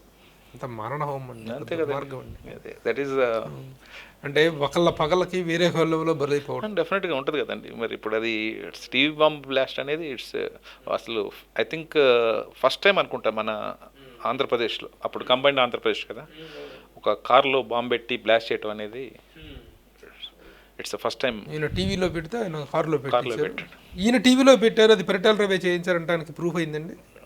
అది కాలేదనుకుంటా అండి, అది అభియోగం చేయించారనేటువంటి సో అది కాలేదు. ఇక్కడ ఇతన్ని మాత్రం నిరూపితమైందిగా, ఇతను బాంబు పెట్టాడు అనేటువంటిది నిరూపితమైంది. Okay okay. దాంట్లో అప్పుడు లైఫ్ వచ్చింది కదా ఆయనకి, లైఫ్ వస్తే లైఫ్ జైల్లో ఉండగా జైల్లో ఉండి మళ్ళీ మధ్యలో మొద్దు సీన్తో కలిసి మధ్యలో రిలీజ్ కూడా అయ్యాడు. ఆయన రిలీజ్ కూడా అయ్యాడు. అయ్యా ఈ మళ్ళీ ఆయన కూడా అలాగే చనిపోయారు కదా, ఆయన అలాగే చచ్చిపోయాడు. అతను వేరే అతని పేరేంటి, బాను అని ఆయన కూడా అభియోగం నడుస్తుంది, జైల్లో ఉన్నాడు. ఇప్పుడు అంటే ఎట్లుంటుంది అంటే అండి ఇవన్నీ కొన్ని ఇప్పుడు ఫర్ ఎగ్జాంపుల్ సూర్యని చనిపోయింది తెలుసు కదా ఇన్సిడెంట్, అప్పుడు చాలామంది భయపడిపోయారండి. సో కొన్ని రోజులు అసలు ఎవరు వెనక కూర్చోబెట్టుకొని ట్రావెల్ చేయాలి కార్లో. ఇప్పుడు ఇతను వెనక కూర్చొని ఫ్రెండ్ అవును వెనక నుంచి కాల్ చేశాడు కదా భాను వాళ్ళు. సో దాని తర్వాత చాలా మంది అత్యంత సన్నిహితుడు అసలు అంటే లాంటి వ్యక్తి, అసలు అంటే ఇన్సిడెంట్ అది పూర్వపరాలు మనకు తెలియదు కానీ ద ఇన్సిడెంట్ ఈజ్ కొంచెం ఇన్హ్యూమన్ అండి. ఇక్కడ పక్కన యూసఫ్ కూడా ఏదైనా సరే ఇప్పుడు మనం మీరు నేను వెళ్తున్నాం సడన్ గా ఆయన కూర్చొని మీరు కాల్ చేస్తే అట్లాగే మీ మరొక sensational case Vallabhaneni Vamsi, the present MLA, ఆయన మీద ఒక మోపబడినటువంటి హత్యాభియోగం మీద మీరు నేను పబ్లిక్ ప్రాసిక్యూటర్గా కేసు టేకప్ చేశారు. ఆ కేసు పూర్వపరాలు ఏంటండి? అది యాక్చువల్గా అండి అది మన అమీర్పేటలో ఏదో రియల్ ఎస్టేట్ డీల్ అండి, దాంట్లో కొన్ని మర్డర్స్ అయినాయి. సో చాలామంది అక్యూజ్డ్ ఉన్నారు దాంట్లో. వంశీ కూడా వన్ ఆఫ్ ది, ఆయన మీద అలిగేషన్స్ ఉండే, ఆయన కూడా ముద్దాయి చేశారు, ఛార్జ్షీట్ ఫైల్ చేశారు కోర్టులో. నేను పబ్లిక్ ప్రాసిక్యూటర్ ఉన్నప్పుడు కేసు వచ్చింది అది. సో నేను విట్నెస్ అందరిని ఎగ్జామ్ చేశాను. సో ఎవరు కూడా సపోర్ట్ చేయలేదు ప్రాసిక్యూషన్ కేసుకి. సో ఆ జడ్జి గారు ఆ కేసుని కొట్టేశారు అనమాట, ఇన్నోసెంట్ అని చెప్పేసి. నిజంగా ఇన్నోసెంట్ అండి? మోస్ట్లీ అంతే కదండి. సో అందులో మీరు ఆయన పక్షాన ఆయన పక్షాన్ని కాదు, నేను అగ్నేష్కి వాదించాను నేను. సో అప్పుడు నా మీద కొంచెం ఎలిగేషన్స్ కూడా రాశారు ప్రెస్ వాళ్ళు, పేపర్ వాళ్ళు. ఇది ఆ కేసు ఓడిపోయాం కదా మేము, దాంట్లో ఒక చిన్న బాక్స్ ఐటమ్ వేశారు, ఇది మన ₹1,00,00,000 తీసుకున్న పబ్లిక్ ప్రాసిక్యూటర్, అంటే కేసు ఓడిపోయామని చెప్పి. అంటే కేసు ఫిగర్ తక్కువ వేసారేమో కానీ కరెక్ట్ అయి ఉంటుంది. లేదు సార్. అంటే ఎంత తీసుకున్నారు చెప్పండి. ప్రాబ్లం ఏంటంటే ఇది ఈ ప్రాసిక్యూటర్కి ఇది ఒక రియల్గా కూడా హరాస్మెంట్ అండి. పబ్లిక్ ప్రాసిక్యూటర్ చేసినప్పుడు అభియోగాలు అనేటువంటి చాలా దారుణంగా ఉంటాయండి. అంటే ఇట్లాంటి డిఫెన్స్తో కుమ్మక్కయ్యారని వాట్ ఎవర్ ఇప్పుడు రాయటం చాలా ఈజీ అండి. దాన్ని తీసుకొని మేము ఎంత ఫీల్ అయి ఉంటాం అంటే, నేను పెద్ద పట్టించుకోనండి అట్లాంటివన్నీ, వదిలేస్తాను. బికాజ్ ఐఎమ్ నా కాన్షియస్కి నేను ఆన్సర్ చెప్తానండి, నేను ఎవరికి ఆన్సర్ చెప్పను. What ever I do I must answerable to my conscious. Night ఇంట్లో మనం ప్రశాంతంగా నిద్రపోతున్నాం లేదా, ఇప్పుడు కాన్షియస్ ఒప్పుకోలేదు అనుకో నిద్రపోలేము మనం. That is important. ఏ పని చేసినా కాన్షియస్ ఈజ్ ఇంపార్టెంట్. ఆత్మసాక్షికి విరుద్ధంగా చేసే పని ఏది మనశ్శాంతిని ఇవ్వదండి. ఆ సంపాదించిన రూపాయి నాకు ఎలా వచ్చింది అనేటువంటి ఒక ఆలోచన అనేటువంటిది ఉంటే మాత్రం ఎవరు ఒక అన్యాయం వైపు కొమ్ము కాయరు అనేటువంటిది మాత్రం one has to accept. Definitely అది ఆ వంశీ గారికి అనవసరంగా పెద్ద పబ్లిసిటీ చేసి దాన్ని పాపం ఆయన. మీకు అప్రదిష్ట అది ఏం లేదండి, నాకేం అప్రదిష్ట ఏముంది. మీకు అంతేకా మరి వచ్చింది అప్రదిష్ట అయితే వచ్చింది. అందులో నిజాలని ఉంటేటువంటి మీరు అన్నట్టుగా మీ ఆత్మసాక్షి. నేను దేవుణ్ణి నమ్ముతాను, సో ఆయన కొట్టేస్తాను. Okay okay okay. ఒక విషయం నేను ప్రతిపాదిస్తాను, అది ఎంతవరకు నిజం అనేటువంటి దాంట్లో ఉన్న వాస్తవాలు ఏంటంటే మీరు ఒక న్యాయవాదిగా చెప్పండి.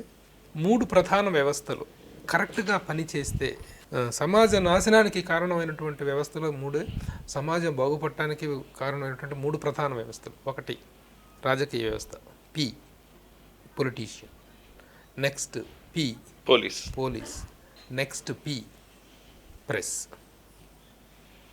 ఈ 3 వ్యవస్థలు అనేటువంటివి కరెక్ట్గా ఉంటే సమాజం చాలా బాగుంటుంది, సమాజం గొప్పగా ఉంటుంది అనేటువంటి. కానీ ఈ 3 వ్యవస్థల 3 Pలు, ఈ 3 పర్ఫెక్ట్గా పనిచేస్తే సమాజంలో పీస్ అనేటువంటిది ఏర్పడుతుంది, అంటే శాంతి అనేటువంటిది ఏర్పడుతుంది. లేకపోతే సమాజం పీస్ అయిపోతుంది, ముక్కలు చెక్కలు అయిపోతుంది సమాజం అనేటువంటి దాన్ని మీరు ఒక న్యాయవాదిగా ఎంతవరకు దీన్ని చేస్తారండి? ఒకటండి, ఫస్ట్ పొలిటీషియన్స్ గురించి చెప్తున్నారు. పొలిటీషియన్స్ గురించి మాట్లాడాలంటే అండి ఇప్పుడు చాలా lengthy subject and controversy subject. So ఎంతమంది ఆనెస్ట్గా ఉంటారు అనేది ఉన్నారు, ఇంకా ఆనెస్ట్గా ఉన్న వాళ్ళు చాలామంది ఉన్నారు. వాళ్ళు చేసేది మ్యాక్సిమం వాళ్ళు చేస్తారండి. 90% ఇవాళ రేపు చేయట్లేదు, అది మన బ్యాడ్ లక్ అనుకోవాలి, what ever it may be. So number 2 police అంటున్నారు కదండి. ఫ్రాంక్లీ చెప్పాలంటే పోలీస్ ఒక 5 to 10% ఉంటారండి బ్యాడ్ కాప్స్. ప్రతి వ్యవస్థలో ఉంటారు, ఇక్కడ కూడా ఉంటారు. సో బట్ ఒకటండి, పోలీస్తో నేను ఎక్కువ ట్రావెల్ చేశాను కాబట్టి వాళ్ళు డే అండ్ నైట్ వాళ్ళు వర్క్ చేసే స్టైల్. ఇప్పుడు నేను ఫర్ ఎగ్జాంపుల్ కౌంటర్ ఇంటెలిజెన్స్లో వర్క్ చేశాను, ఇంటెలిజెన్స్ డిపార్ట్మెంట్. వాళ్ళ లైఫే డెలికేట్ చేసేస్తారండి. అంటే ఏమైనా ఇన్సిడెంట్స్ అవుతున్నాయా, రెక్కీలు చేయటము, లేకుంటే వాళ్ళు వర్క్ చేయటము. ఫర్ ఎగ్జాంపుల్ మీరు ఏ ఇన్సిడెంట్ తీసుకోండి సిటీలో, ఇప్పుడు గణేష్ అవుతుంది, వితౌట్ పోలీస్ మీరు చేయగలరా? సో ఎనీథింగ్, ఇప్పుడు పోలీస్ అనేది వర్క్ చేస్తున్నారండి. వాళ్ళు వర్క్ చేయకపోతే వి కాంట్ సిట్. మీరు నేను ఇక్కడ కూర్చొని సరదా కబుర్లు చెప్పుకోలేదు. Can't imagine a day without a police. ఎందుకంటే ఇప్పుడు మీరు చెక్ పోస్ట్ దగ్గర ఒక అరగంట సేపు కానిస్టేబుల్ తీసేయండి, అరగంట. సో ఉంటారు 10% బ్యాడ్ కాప్స్ ఉంటారు, అది ఎవరైనా యాక్సెప్ట్ చేయాల్సింది. ప్రెస్ వర్క్ వచ్చండి, నా personal view, I don't know మీరు మరి. ఒకప్పుడు చాలా వండర్ఫుల్ ఉంటుంది ప్రెస్. అంటే ఇప్పుడు సినీ క్రిటిక్స్ అనుకోండి, ఇప్పుడు మీరున్నారు, యువర్ క్రిటిక్, యువర్ జర్నలిస్ట్, మీరు చాలా చేశారు. ఐ థింక్ HMTVలో కూడా మీరు ఈవినింగ్ రివ్యూస్ ఇచ్చేవాళ్ళు. సో మూవీస్ గురించి కాకుండా కూడా జనరల్గా కూడా ఇప్పుడు చాలామంది ఉన్నారండి పెద్ద పెద్ద జర్నలిస్టులు. ఒక టైంలో కాలమ్స్ రాస్తే అసలు ఇట్లా చదివేవాళ్ళు, అది కరెక్టర్ అని చెప్పి. ఇప్పుడు ఏమైపోయిందంటే అండి, నా పర్సనల్ వ్యూ, ప్రెస్కి ఇవి ఏమంటారండి, వీటిని ఏమంటారు నాకు టెక్నికల్ తెలియదు, మీరు అది రేటింగ్స్ అంటారా ఏమంటారు, ఆ రేటింగ్స్ మీద పడిపోయారండి. సో క్రేజీ అనమాట. ఇప్పుడు బ్రేక్ చేయాలి, నేను న్యూస్ బ్రేక్ చేయాలి. ఇప్పుడు ఫర్ ఎగ్జాంపుల్ వాళ్ళ ఇంటర్ఫిరెన్స్ ఎక్కువ ఉంది. ఇప్పుడు ఫర్ ఎగ్జాంపుల్ ఏదైనా పెద్ద కేసు అవుతుంది అనుకోండి, ప్యారలర్ ఇన్వెస్టిగేషన్ చేస్తున్నారు వాళ్ళు. ప్రెస్ వెళ్ళిపోయి ఆ టీవీ పెట్టేసి ఇక్కడే బాంబు వేసాడు అంటే it's going on. For example you take Bombay blast, అది ఎంత మీకు తెలుసో తెలియదు, నాకు తెలియదు, కానీ మన ప్రెస్ లైవ్ పెడుతుంటే వాళ్ళు టీవీ మన రూమ్లో నుంచి చూసుకొని ఫైర్ చేశారు మన మీద. ఓవర్ యాంగ్జైటీ, రేటింగ్స్ అంటారు, ఏమంటారు, లేకుంటే క్రేజ్ అంటారు. అదే ఉందండి. ఇప్పుడు ఒకటి, మీరు మీ లాయర్గా మీరు ఒక కేసుని టేకప్ చేసేటప్పుడు, ఒక డిఫెన్స్ లాయర్గా మీరు చేస్తున్నప్పుడు ఆ న్యాయాన్యాయాలు అవతల కేసు పరిస్థితి మీరు ఆలోచించి తీసుకుంటారు. అవతల అన్యాయం ఉందనుకొని తెలిసినా సరే తీసుకోవాల్సిన పరిస్థితి ఉంటుంది డిఫెన్స్ లాయర్గా.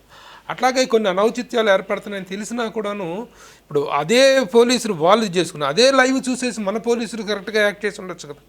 అంటే ఒకటే డిపెండ్స్ అండి. అంటే కొన్ని నేను ఐఎమ్ నాట్ సేయింగ్ వాట్ ఏంటంటే కొన్ని కేసెస్ ఉంటాయండి, సెన్సిటివ్ కేసెస్ ఉంటాయి.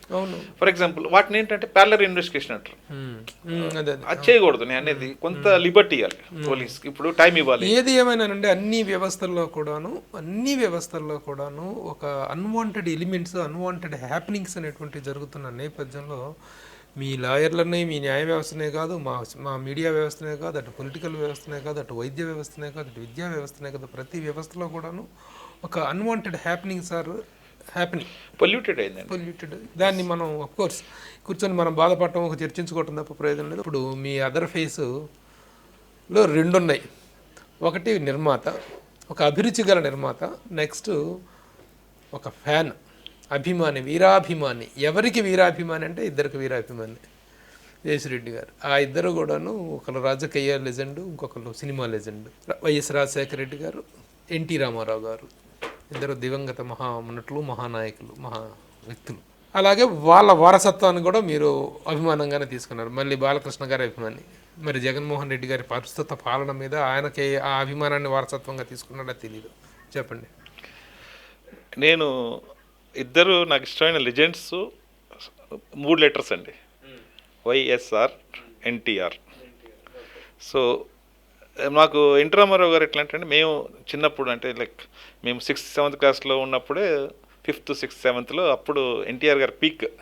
వేటగాడు, కొండవీటి సింహం, బొబ్బులి పులి, ఇంకా అసలు సర్దార్ పాపారాయుడు, ఇంకా అక్కడి నుంచి అసలు చండశాసనుడు, ఈ సినిమాలు అసలు అంటే అసలు ఆ రోజుల్లో మేము చిన్న ఉన్నప్పుడు కూడా ఎట్లుండే ఏంటంటే మూవీస్ అంటే ఇప్పుడు పోయిందండి పాపం, kids they are missing that fun. ఆ ఫన్, సినిమా అనేటువంటి ఫన్ మిస్ అయిపోయింది. థియేట్రికల్ గోయింగ్, అక్కడ థియేటర్ అంటే అసలు ఒక పండగ వాతావరణం ఉండేదండి. ఇప్పుడు ఎన్టీఆర్ సినిమా రిలీజ్ అవుతుందంటే, ఇప్పుడు ఫ్రైడే రిలీజ్ అనుకోండి, మండే నుంచి థియేటర్ దగ్గరికి వెళ్ళటం, గోల్ చేయటం, అసలు పోస్టర్ పడంగానే వెళ్ళి చూసుకోవటం, దండలు వేయటం, అవన్నీ ఒక ఫెస్టివల్ అది ఉండేది. సో మేము అంతా చాలా చిన్నవాళ్ళం కాబట్టి మేము ఎన్టీఆర్ గారికి అంత చేయలేదు, బట్ ఆయన సినిమాలు చూస్తాం, పేరెంట్స్తో వెళ్ళి సినిమాలు చూస్తాం. సో నేను యాక్చువల్గా హైదరాబాద్ బాండ్ అండ్ బ్రాటప్ అండి, బర్కత్పురంలో ఉండేవాడిని.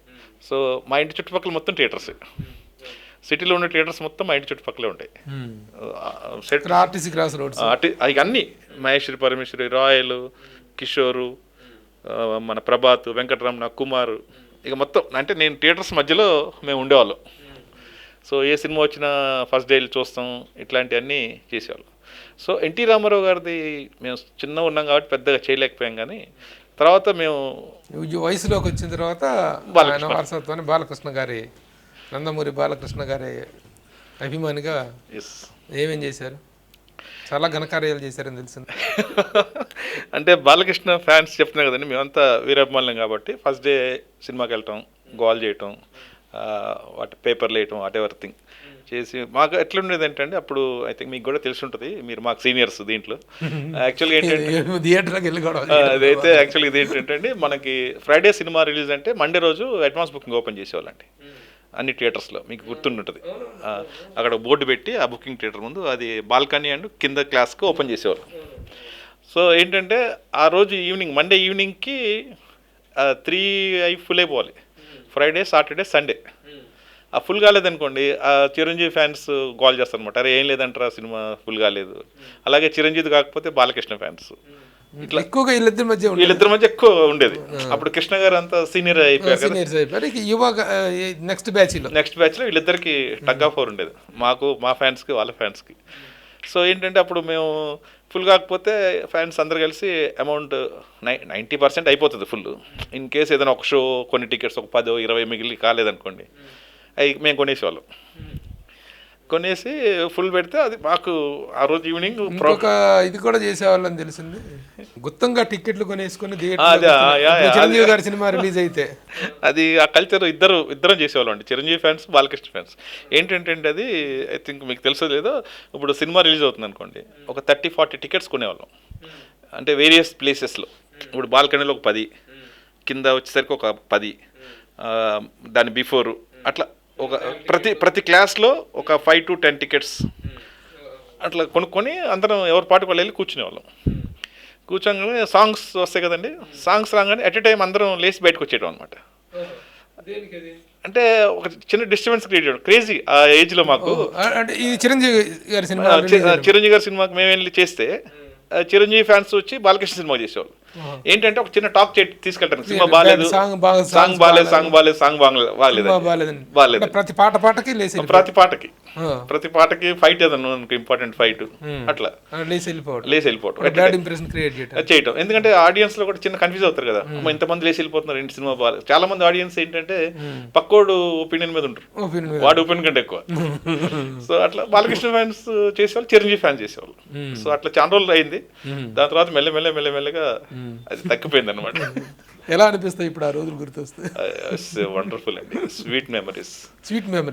ఆ పనులు చేసి స్వీట్ మెమరీస్ డెఫినెట్లీ అండి. అంటే ఆ రోజు తెలియక చేసాం కానీ, అంటే యుద్ధాలు చేసిన సందర్భాలు ఉన్నాయా? ఇక కొట్టుకోవటాలు అవన్నీ కామన్. ఇది మన బాటిల్స్ ఇసిరేసుకోవటాలు, రాళ్ళు ఇసిరేసుకోవటాలు, చిన్న చిన్న. దాని తర్వాత కూడా ఒకసారి బాలకృష్ణ గారి ఫ్యాన్ అయిన తర్వాత you are the life time Balayya fan. అంతే కదా, డెఫినెట్లీ. డౌట్. ఇప్పటికే కలుస్తుంటారు, ఇప్పుడు కలిసారా? లేదండి, బాలకృష్ణ ఒక 2 times నేను ఒక్కసారి కలిశాను, ఆయన గుర్తుందో లేదు కానీ. ఇంత పెద్ద పబ్లిక్ ప్రాసిక్యూటర్, ఇంత పెద్ద లాయర్, అడ్వకేట్ మీరు, అంటే వీరాభిమాని, అందులో సినిమా ప్రొడ్యూసర్ కూడా, ఇప్పుడు కలవలేదా? అంటే ఎందుకో ఆయన్ని కలవడం కుదరలేదు నాకు. ఒక్కసారి కలిశాను నేను, మన దానయ్య గారు, భగవాన్ గారు అప్పుడు కలిసి ఉండేవాళ్ళు. అప్పుడు ఒక సినిమా తీశారు బాలకృష్ణతో వాళ్ళు, అది సింహమా సంథింగ్. ఆ మూవీలో మన అన్నపూర్ణలో 2nd floorలో సాంగ్ షూట్ అవుతుంటే వెళ్ళి, గుండెల్లోనే ఉన్న బాలయ్యని వల్ల డైరెక్ట్గా వెళ్ళి కలవాల్సిన అవసరం లేదు, అది కలిశాను ఒక్కసారి జస్ట్. అంటే నాకెందుకో మీరు అందరి తర్వాత గుర్తుకొస్తుంది. ఎందుకో నాకు చాలా అవకాశాలు వచ్చినా కూడా నేను ఎప్పుడు కలవలేకపోయాను ఆయన్ని. సో ఒక టైంలో అనుకున్నాం సార్తో కూడా, బాలయ్య బాబుతో కూడా సినిమా చేయాలని. సో నాకైతే అంటే బేసికల్గా ఏంటంటే చిన్నప్పటి నుంచి మూవీస్ అంటే ఇదండి బాగా పిచ్చి. అంటే ఆ మూవీస్ చూస్తాం కూడా ఎలా చూసానంటే, నేను ఆ టేకింగ్ ఎట్లా చేశాడు, ఆ మ్యూజిక్ ఎట్లా చేశాడు. సో నా ఫ్రెండ్స్ ఉండేవాళ్ళు, నా చిన్నప్పుడు కాలేజ్ ఫ్రెండ్స్, వాళ్ళందరూ భయపడేవాళ్ళు అనమాట. నేను వస్తుంటే, అరే వీటితో సినిమా పోకూడదురా, వీడు చంపేస్తాడు, వాడు అది టేకింగ్ చూడు భలే ఉంది, కెమెరా బాగా తీసాడు, రివ్యూ చేసేవాళ్ళు, రివ్యూ. సో వాళ్ళకి ఏంటంటే ఆ రోజుల్లో మీకు ఐడియా ఉంటుంది, సినిమా అంటే సినిమా ఇల్లు చూసి వచ్చేయటం అంతేగాని ఇట్లా ఇంత డీటెయిల్గా ఎవరు చూసేవాళ్ళు. నాకు ఎందుకో చిన్నప్పటి నుంచి అది ఇష్టం బాగా. సో బాలయ్య గారు ఎప్పటికీ గుండెల్లో ఉన్నారు, ఎప్పటికీ ఉంటారు, always one and one only Balayya. Me friend సర్కిల్లో ఎలా ఉంటారు? మీ ఫ్రెండ్ సర్కిల్లో కూడా బాలకృష్ణ గారు అంటే మీరు బాలకృష్ణ గారి ఫ్యాన్ అంటే మీ సర్కిల్ కూడా అయ్యి ఉండొచ్చు కదా? నా సర్కిల్లో ఒకళ్ళిద్దరు తప్ప మిగతా వాళ్ళందరూ కూడా నన్ను నేర్పిస్తారు అనమాట. ఏంటి బాలకృష్ణ ఫ్యాన్ ఏంటి, బాలకృష్ణ ఫ్యాన్స్ కూడా ఉంటారా అంటే చెప్పాను నేను, ఫ్యాన్స్ అనేది ఉండేది బాలకృష్ణకే ఉంటారా, ఎవరికి ఉంటారు అని. వైఎస్ రాజశేఖర రెడ్డి గారు, మీరేదో ఫుల్ హ్యాండ్ షర్ట్ వేసుకొచ్చారు ఇవాళ. అవునండి. ఇది ఒకసారి పైకి తీయండి, ఎందుకు ఒకసారి చూపించండి. మీ ఒంటి మీద ఒక పచ్చబొట్టు ఏదంటే చూపించండి. వైఎస్ఆర్, ఇది ఒకసారి క్లోజప్. వైఎస్ఆర్, రాజశేఖర రెడ్డి గారు ఏంటండి అంత ప్రగాఢమైన అభిమానం? అంటే రాజశేఖర రెడ్డి గారు అంటే బేసికల్గా is a man of commitment అండి. అంటే ఒక ఏదైనా మాట ఇస్తే ఆ మాట మీద ఉంటాడు, నెంబర్ 1. నెంబర్ 2, ఆయన ఆయనని ఒక్కసారి కలిశానండి. నన్ను యాక్చువల్గా నేను ఇవాళ ఈ స్టేజ్లో ఉన్నాను యాజ్ ఏ అడ్వకేట్ అంటే one of the reason YS Rajasekhara Reddy గారు. బికాజ్ 2005లో ఆయన చీఫ్ మినిస్టర్ ఉన్నప్పుడే నన్ను పబ్లిక్ ప్రాసిక్యూటర్ చేశారు. ఆయన చేశారండి. ఏంటి ఆయనతో అంతకుముందు మీకేమీ తెచ్చలేదు? నాకు ఏం పెద్ద లేదు, బట్ ఓన్లీ ఏంటంటే అభిమానం, దట్స్ ఇట్. సో అప్పుడు మన సబితా మేడం ఉన్నారు కదా, సబితేంద్రారెడ్డి గారు, మా ఇందిరారెడ్డి అంకుల్ వాళ్ళ వైఫ్. సో వాళ్ళందరూ కలిసి నన్ను పబ్లిక్ ప్రాసిక్యూటర్ అపాయింట్ చేశారు. సో అప్పటి నుంచి ఆ తర్వాత నేను పబ్లిక్ ప్రాసిక్యూటర్ అయిన తర్వాత నాకు ఈ ప్రొఫెషన్ మీద కానీ దేనిగా సీరియస్నెస్ వచ్చి నేను చాలా హార్డ్ వర్క్ చేసేవాడిని. అంటే జనరల్గా ఏంటంటే నేను ఓడిపోవటాన్ని ఇష్టపడినండి. సో చాలా మొండి అనమాట, నేను గెలవాలి అనుకుంటాను నేను. సో ఆ విధంగా బాగా కష్టపడి పబ్లిక్ ప్రాసిక్యూటర్గా పైకి వస్తే ఆ తర్వాత మన సజ్జనార్ గారు ఉన్నారు కదా, మన సైబరాబాద్ కమిషనర్ మొన్నటిదాకా, ఆ సారు ప్రవీణ్ కుమార్ మొన్న రిజైన్ చేశారు చూడండి, డీసీపీ సిసిఎస్ ఉండేవారు. వీళ్ళందరూ కూడా నన్ను చాలా ఎంకరేజ్ చేశారండి. సో వాళ్ళు నాకు మంచి నా సర్వీసెస్ యూజ్ చేసుకొని నేను ఎదగటానికి వాళ్ళు చాలా యూజ్ అయ్యారు నాకు. సో ఆ విధంగా అలా రాజశేఖర రెడ్డి గారి మీద రాజశేఖర రెడ్డి గారి మీద న్యాచురల్గా, ఎందుకంటే ఆయన స్మైల్కి చాలా ప్రపంచంలో నాయకుల్లో one of the most mesmerising smile, అదే ఇంకోటి నవ్వు ఆయన అన్బిలీవబుల్ అండి. అది కాకుండా ఇంకొకటి ఏంటంటే ఆయన యాక్చువల్గా మా ఫాదరు తిరుపతిలో ప్రొఫెసర్గా ఉన్నప్పుడు రాజశేఖర రెడ్డి గారు ఔసర్జన్ చేశారు. సో మా ఫాదర్ దగ్గర స్టూడెంట్ రాజశేఖర రెడ్డి గారు. ఈ రోజు కూడా మా ఫాదర్ కూడా ఏంటంటే చాలా ఎప్పుడు కలవలేదు ఆయన వెళ్ళి, బట్ ఆయన అభిమానం అవటంలో ఆశ్చర్యం లేదు, ఇదేం లేదు, గొప్ప విషయం అదే. అయితే ఇప్పుడు మీరు అదే అభిమానాన్ని వైఎస్ జగన్మోహన్ రెడ్డి గారి మీద కూడా కంటిన్యూ చేస్తారు? డెఫినెట్లీ అండి. జగన్ అంటే ఆయన పరిపాలన దక్షతని, ఆయన పరిపాలన విధానాన్ని ఈయన కంటిన్యూ చేస్తున్నారు అనేటువంటిది మీకు అనిపిస్తుందా? డెఫినెట్గా అండి. ఇప్పుడు ఈ స్కీమ్స్ ఉన్నాయి. ఇప్పుడు వైఎస్ రాజశేఖర రెడ్డి గారు, ఎందుకండి వైఎస్ రాజశేఖర రెడ్డి గారి గురించి ఇప్పుడు ఎందుకు మాట్లాడుకున్నాం? After 12 years we are talking about YS Rajasekhara Reddy. ఆయన సీఎం ఉన్నప్పుడు ఆయన ఏదైతే చేశారో 108 కానీ, లేకుంటే మన మెడికల్ సర్వీసెస్ పూర్ పీపుల్కి, లేదా ఎడ్యుకేషన్ కానీ, వాట్ ఎవర్ యూ టేక్, అవన్నీ చేశారు కాబట్టి కదండి. ఇప్పుడు ఐ కెన్ సే లైక్ ఆంధ్రప్రదేశ్లో అంటే ఇప్పుడు డివైడ్ అయింది, తెలంగాణ ఆంధ్రాలో వైఎస్ రాజశేఖర రెడ్డి గారి స్కీమ్స్ వల్ల లాభం పొందిన వాళ్ళు ఎవరు ఉండరు అని నేను అనుకుంటున్నాను. ప్రతి ఫ్యామిలీలో ఒకరు ఉంటారని నేను అనుకుంటాను.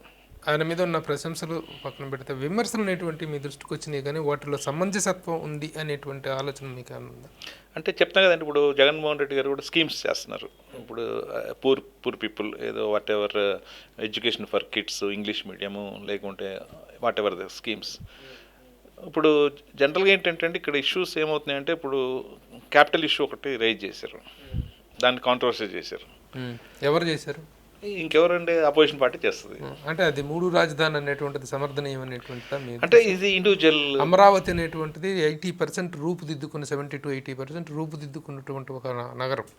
దాన్నే ఇక్కడ నుంచి తీసుకెళ్ళిపోయి అక్కడ ఒక కొత్త నగరాన్ని వ్యవస్థీకరిస్తున్న సందర్భంలో దాన్ని తీసుకెళ్ళిపోయి అక్కడ చేయటం అనేటువంటిది అంటే ప్రభు గారు ఇది ఎట్లా ఉంటుంది అంటే individual thinking. For example 3 capitals అనేది ఇట్స్ వెరీ గుడ్ థింగ్ అని నేను ఫీల్ అవుతాను. ఇప్పుడు ఫర్ జ్యుడిషియల్ క్యాపిటల్ అంటున్నారు ఒకటి, ఇప్పుడు కర్నూలు, వైజాగ్ అది అడ్మినిస్ట్రేటివ్, ఇక్కడ అసెంబ్లీ ఇవన్నీ ఇక్కడ ఉంటాయన్నారు. సో దానివల్ల ఏంటంటే వాస్ట్ డెవలప్మెంట్ అవుతుందని నేను కూడా ఫీల్ అవుతున్నాను. అది మేబీ నా ఒపీనియన్ అయితే మటుకు. నియంతృత్వ పోకడల మీద వస్తున్నటువంటి విమర్శలు మీరు ఎంతవరకు తీసుకుంటారు?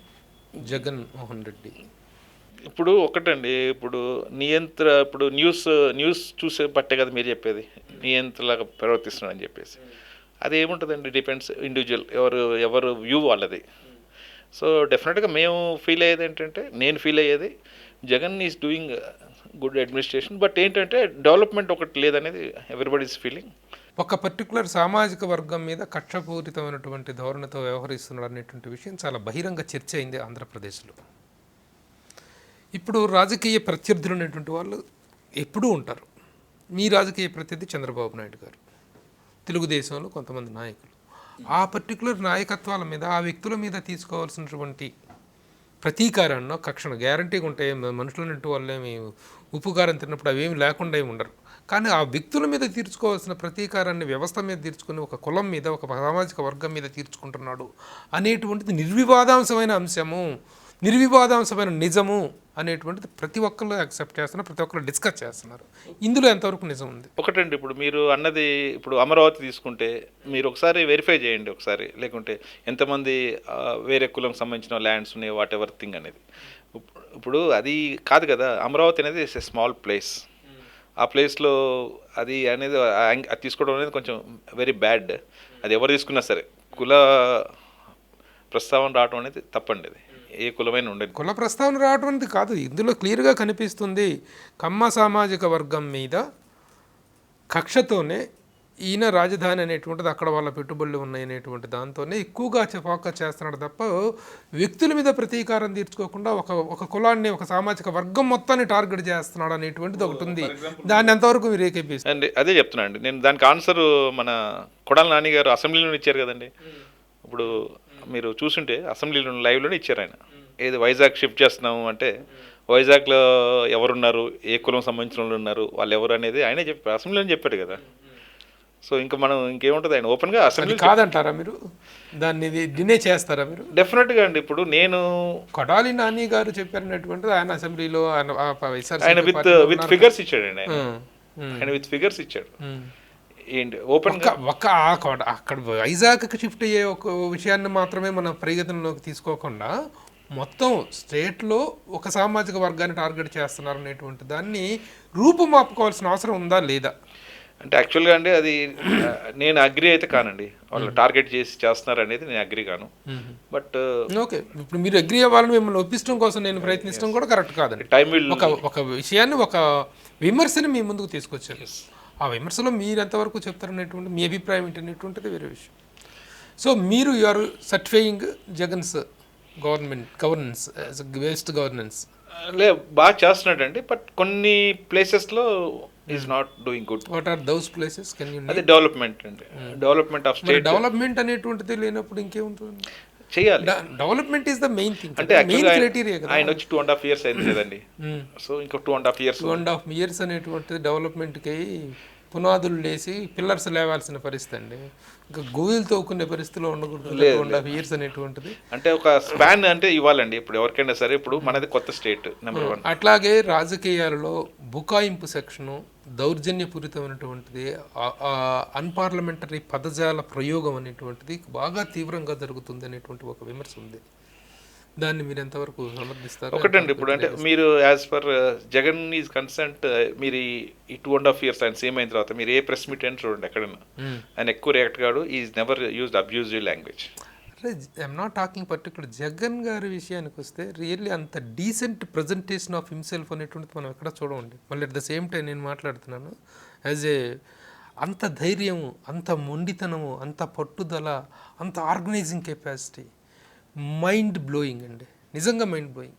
ప్రత్యర్థులు కూడా ప్రశంసించేటువంటి ఒక గొప్ప ఆర్గనైజర్, ఒక గొప్ప మేనేజ్మెంట్ అనేటువంటిది 16 నెలలు జైల్లో కూర్చొని కూడాను ఇంత సామ్రాజ్యాన్ని సృష్టించగలిగారంటే మామూలు విషయం కాదు. ఆ విషయాలని పక్కన పెడితే ఈ ప్రతీకార ధోరణి అనేటువంటి అక్కడ తీసేస్తే ఏ గ్రేట్ అడ్మినిస్ట్రేటర్ అనేటువంటిది ఒక అభిప్రాయం ఉంది. దీన్ని మీరు ఎంతవరకు చేస్తారు? అది ప్రతీకారం అనేది ఏం జరగట్లేదండి నా ఉద్దేశం ప్రకారం. ప్రతీకారం జరగట్లేదు ఏంటండి, రావటం అది కూలగొడతారండి ఎవరన్నా. ఏంటి అదేంటంటే అది ఒక టీడీపీ పార్టీకి సంబంధించిన అది థింగ్ అండి. ఇల్లీగల్ కన్స్ట్రక్షన్ ఏం చేస్తారు? పార్టీకి సంబంధించిన ప్రభుత్వ ధనంతో కట్టింది కదండి. బట్ ఇల్లీగల్ కాదండి, మీరు వస్తున్న తర్వాత మీ పార్టీ అవుతుంది కదా, అది ప్రజాధనం కదా. అది ఇప్పుడు యాక్చువల్గా అది కృష్ణా రివర్ని ఆక్యుపై చేసి కట్టారండి. ఇది చంద్రబాబు నాయుడు అక్కడ ఆ కరకట్ట మీద కట్టుకున్న ఇల్లు అవన్నీ కూడాను దాటిలో వైలేషన్స్ ఉంటే వాటిని చేయండి. ముందు ప్రజాధనంతో కట్టిన వాటి ద్వారా ఈ ప్రతీకార ఇచ్చ అనేటువంటిది రగిలిపోతుంది అనేటువంటిది వస్తుంది. దాన్ని రాకుండా చూసుకునే బాధ్యత మీలాంటి అభిమానులు, ఆయనకు సన్నిహితులైన వాళ్ళు చెప్పేసేటువంటి అవకాశం ఉందా? ఆయనకి ఒక నచ్చ చెప్పటమో, ఆయన దృష్టికి తీసుకెళ్ళటమో ఉందా? డెఫినెట్గా చెప్తారు కదండి, కొంతమంది చేస్తారు. అవసరం ఉంది. ఎందుకంటే a great administrator but going with some different these things అనేటువంటిది ఏ గ్రేట్ లీడర్ అండి, డౌట్లెస్. అసలు అంటే ఇది ఇంకోటి ఏంటంటే కొంచెం మీడియా కూడా ఎట్లుంటుంది అంటే కొంచెం ఓవర్ ఫోకస్ చేస్తుందండి. ఇప్పుడు ఈ ఇష్యూస్ ఉన్నాయి, మీరు అడిగారు ఏదో అది పడగొట్టారు అనేది. దాని బ్యాక్గ్రౌండ్ ఎవరు చూపించట్లే, దాన్ని పడగొడతామే చూపిస్తున్నారు. ఏంటి బ్యాక్గ్రౌండ్? అది ఆక్యుపైడ్ ల్యాండ్ అండి. ఇది ఆక్యుపైడ్ ల్యాండ్లో కృష్ణా బెడ్ని ఆక్యుపై చేసి కట్టుకున్నారు. ఆ ఏరియాలో ఉన్న వాటి నోటీసెస్ ఇచ్చారు. So it's process going on. ఇప్పుడు మనం ఒక దగ్గర స్టార్ట్ చేయాలి కదా. ఇర్రెగ్యులర్ కన్స్ట్రక్షన్ జరుగుతుంటే కోర్టులే రెగ్యులేషన్ చేస్తున్నాయండి. ఒక ఇది జరిగితే దాన్ని చట్టబద్ధం చేస్తున్నాయి, కోర్టు అనేటువంటిది, న్యాయస్థానం అనేటువంటిది చేస్తున్నాయి. ఒక లేఅవుట్, ఒక ఇది జరిగితే అంత డబ్బు పెట్టి కట్టిన దాన్ని ట్రిప్టికను కూలగొట్టాల్సిన అవసరం లేకుండా ప్రజాప్యాలకు ఉపయోగించుకోవాల్సినటువంటి ఉంది. అక్రమ లేఅవుట్లు చేసుకుంటున్నాయి లేవా? ప్రభుత్వమే తెలుసుకుంటే అది ఎంతసేపు అనండి. అది అలాంటివి చాలా జరుగుతున్నాయి. ముఖ్యంగా దీని విషయంలో అక్కడ దానివల్ల సాధించిన ప్రయోజనం కంటే, అది కూలగొట్టడం వల్ల సాధించిన ప్రయోజనం కంటే తెచ్చుకున్నటువంటి అప్రదిష్ట ఎక్కువ అనేటువంటిది మాత్రం అన్ని వర్గాల్లో ఉంది. అది రాజకీయ చాణక్యమో చాతుర్యమో whatever you call it, అది ముఖ్యంగాని.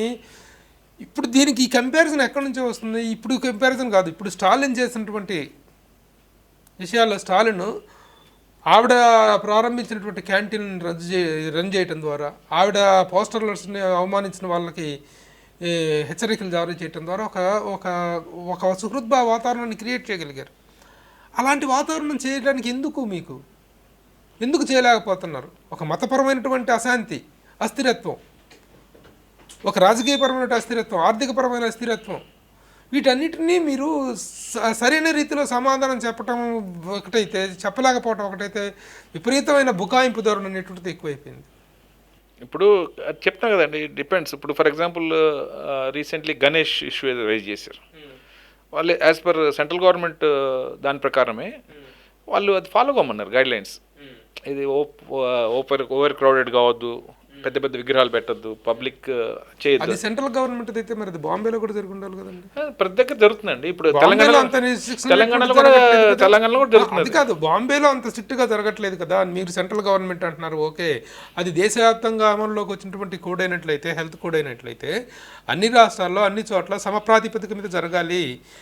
The government, central government has to implement that. లేదండి, అది స్టేట్ గవర్నమెంట్కి ఇచ్చింది. స్టేట్ గవర్నమెంట్, ఈ స్టేట్ గవర్నమెంట్ చూపిస్తున్నంత అత్యుత్సాహం మిగతా స్టేట్ గవర్నమెంట్ చూపించడం లేదు. అది వాళ్ళ ఇండివిజువల్.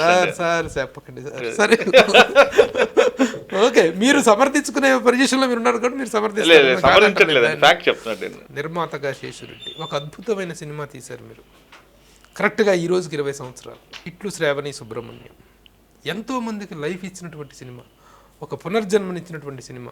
బద్రీ లాంటి సూపర్ డూపర్ హిట్ సినిమా తీసిన తర్వాత బాచీ సినిమా తీశారు పూరి జగన్నాథ్. ఆ సినిమా తీసిన తర్వాత అది పవన్ కళ్యాణ్ తీసుకున్నాడు, ఇతనికి ఏం టాలెంట్ లేదు పూరి జగన్నాథ్కి, ఈ బాచీ ఫ్లాప్ తీశాడు అనేటువంటి దీంతో మళ్ళీ అతని దగ్గరికి ఎవరు వెళ్ళని పరిస్థితుల్లో మీరు మీ పార్ట్నర్ కలిపి ఇట్లు శ్రావణి సుబ్రహ్మణ్యం అనేటువంటి అద్భుతమైన స్క్రిప్ట్ తను చెప్పాడు. స్క్రిప్ట్ క్రియేటివ్ పూరిది, అందులో పూరి సబ్జెక్ట్ చెప్పడంలో మాస్టర్. పూరి చెప్పినటువంటి ఇట్లు శ్రావణి సుబ్రహ్మణ్యం సినిమా తీశారు మీరు, అద్భుతమైన. ఎంతో మీకు మ్యూజిక్ డైరెక్టర్ చక్రికి, ఇక రవితేజ అనేటువంటి ఒక స్టార్ని ఇచ్చినటువంటి సినిమా. అట్లాగే Ram Lakshman fight masters, Ram Lakshman music director Chakri, ఇంకా చాలా మందికి. ఇంకా నేను చెప్తానండి, ఇప్పుడు మన Mehar Ramesh one of the co director ఉన్న మెహర్ మళ్ళీ డైరెక్టర్ కత్తిమల్లి మన సాయి అంటే పూరి వాళ్ళ బ్రదర్, పూరి వాళ్ళ సాయి, మార్తాండ్ గారు కూడా అప్పుడు ఆ సినిమా మార్తాండ్ కే వెంకటేష్. ఓకే ఓకే, ఇంతమందికి ఒక అద్భుతమైనటువంటి టర్నింగ్ పాయింట్ అయినటువంటి సినిమా అది. ఆ సినిమా అనుభవాలు, ఆ సినిమా తీసినప్పుడు మీ ఇది ఎక్స్పీరియన్స్ చెప్పండి. రవితేజ నేను చాలా మంచి ఫ్రెండ్స్. ఒక కామన్ ఫ్రెండ్ త్రూ నాకు రవితేజ పరిచయం. శ్రవణ్ అని నా క్లాస్మేట్ డిగ్రీలో, అతని త్రూ నాకు పరిచయం రవితేజ. సో రవి నేను రెగ్యులర్ కలిసేవాడిని, ఎందుకంటే చెప్పా కదా ఇది మాకు ఇది ఉంది కదా సినిమా పిచ్చి. సో అప్పుడు రవితేజ కూడా స్ట్రగ్లింగ్ డేస్ బాగా, చాలా రవితేజ చాలా స్ట్రగుల్ అయ్యి పైకి వచ్చాడు. ఈజ్ అండ్ ఎగ్జాంపుల్ అనమాట అందరికీ. అసిస్టెంట్ డైరెక్టర్ ఏంటంటే చిన్న ఆర్టిస్ట్ చేశాడు, ఎవ్రీథింగ్ చేసి.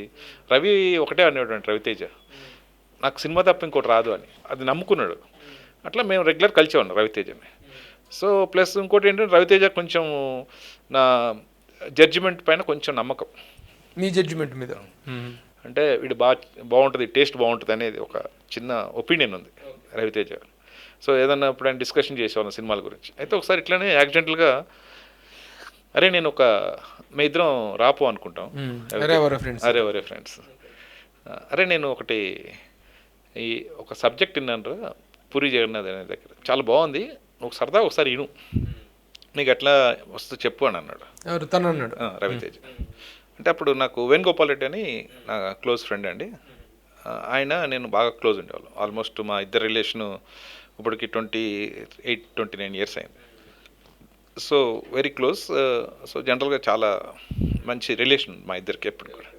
సో నేను వేణుకి చెప్పాను, వేణు ఇట్లా సబ్జెక్ట్ ఉందంట, రవి తేజాని వేణు కూడా పరిచయం చేశాను, వేణు కూడా మంచి ఫ్రెండ్.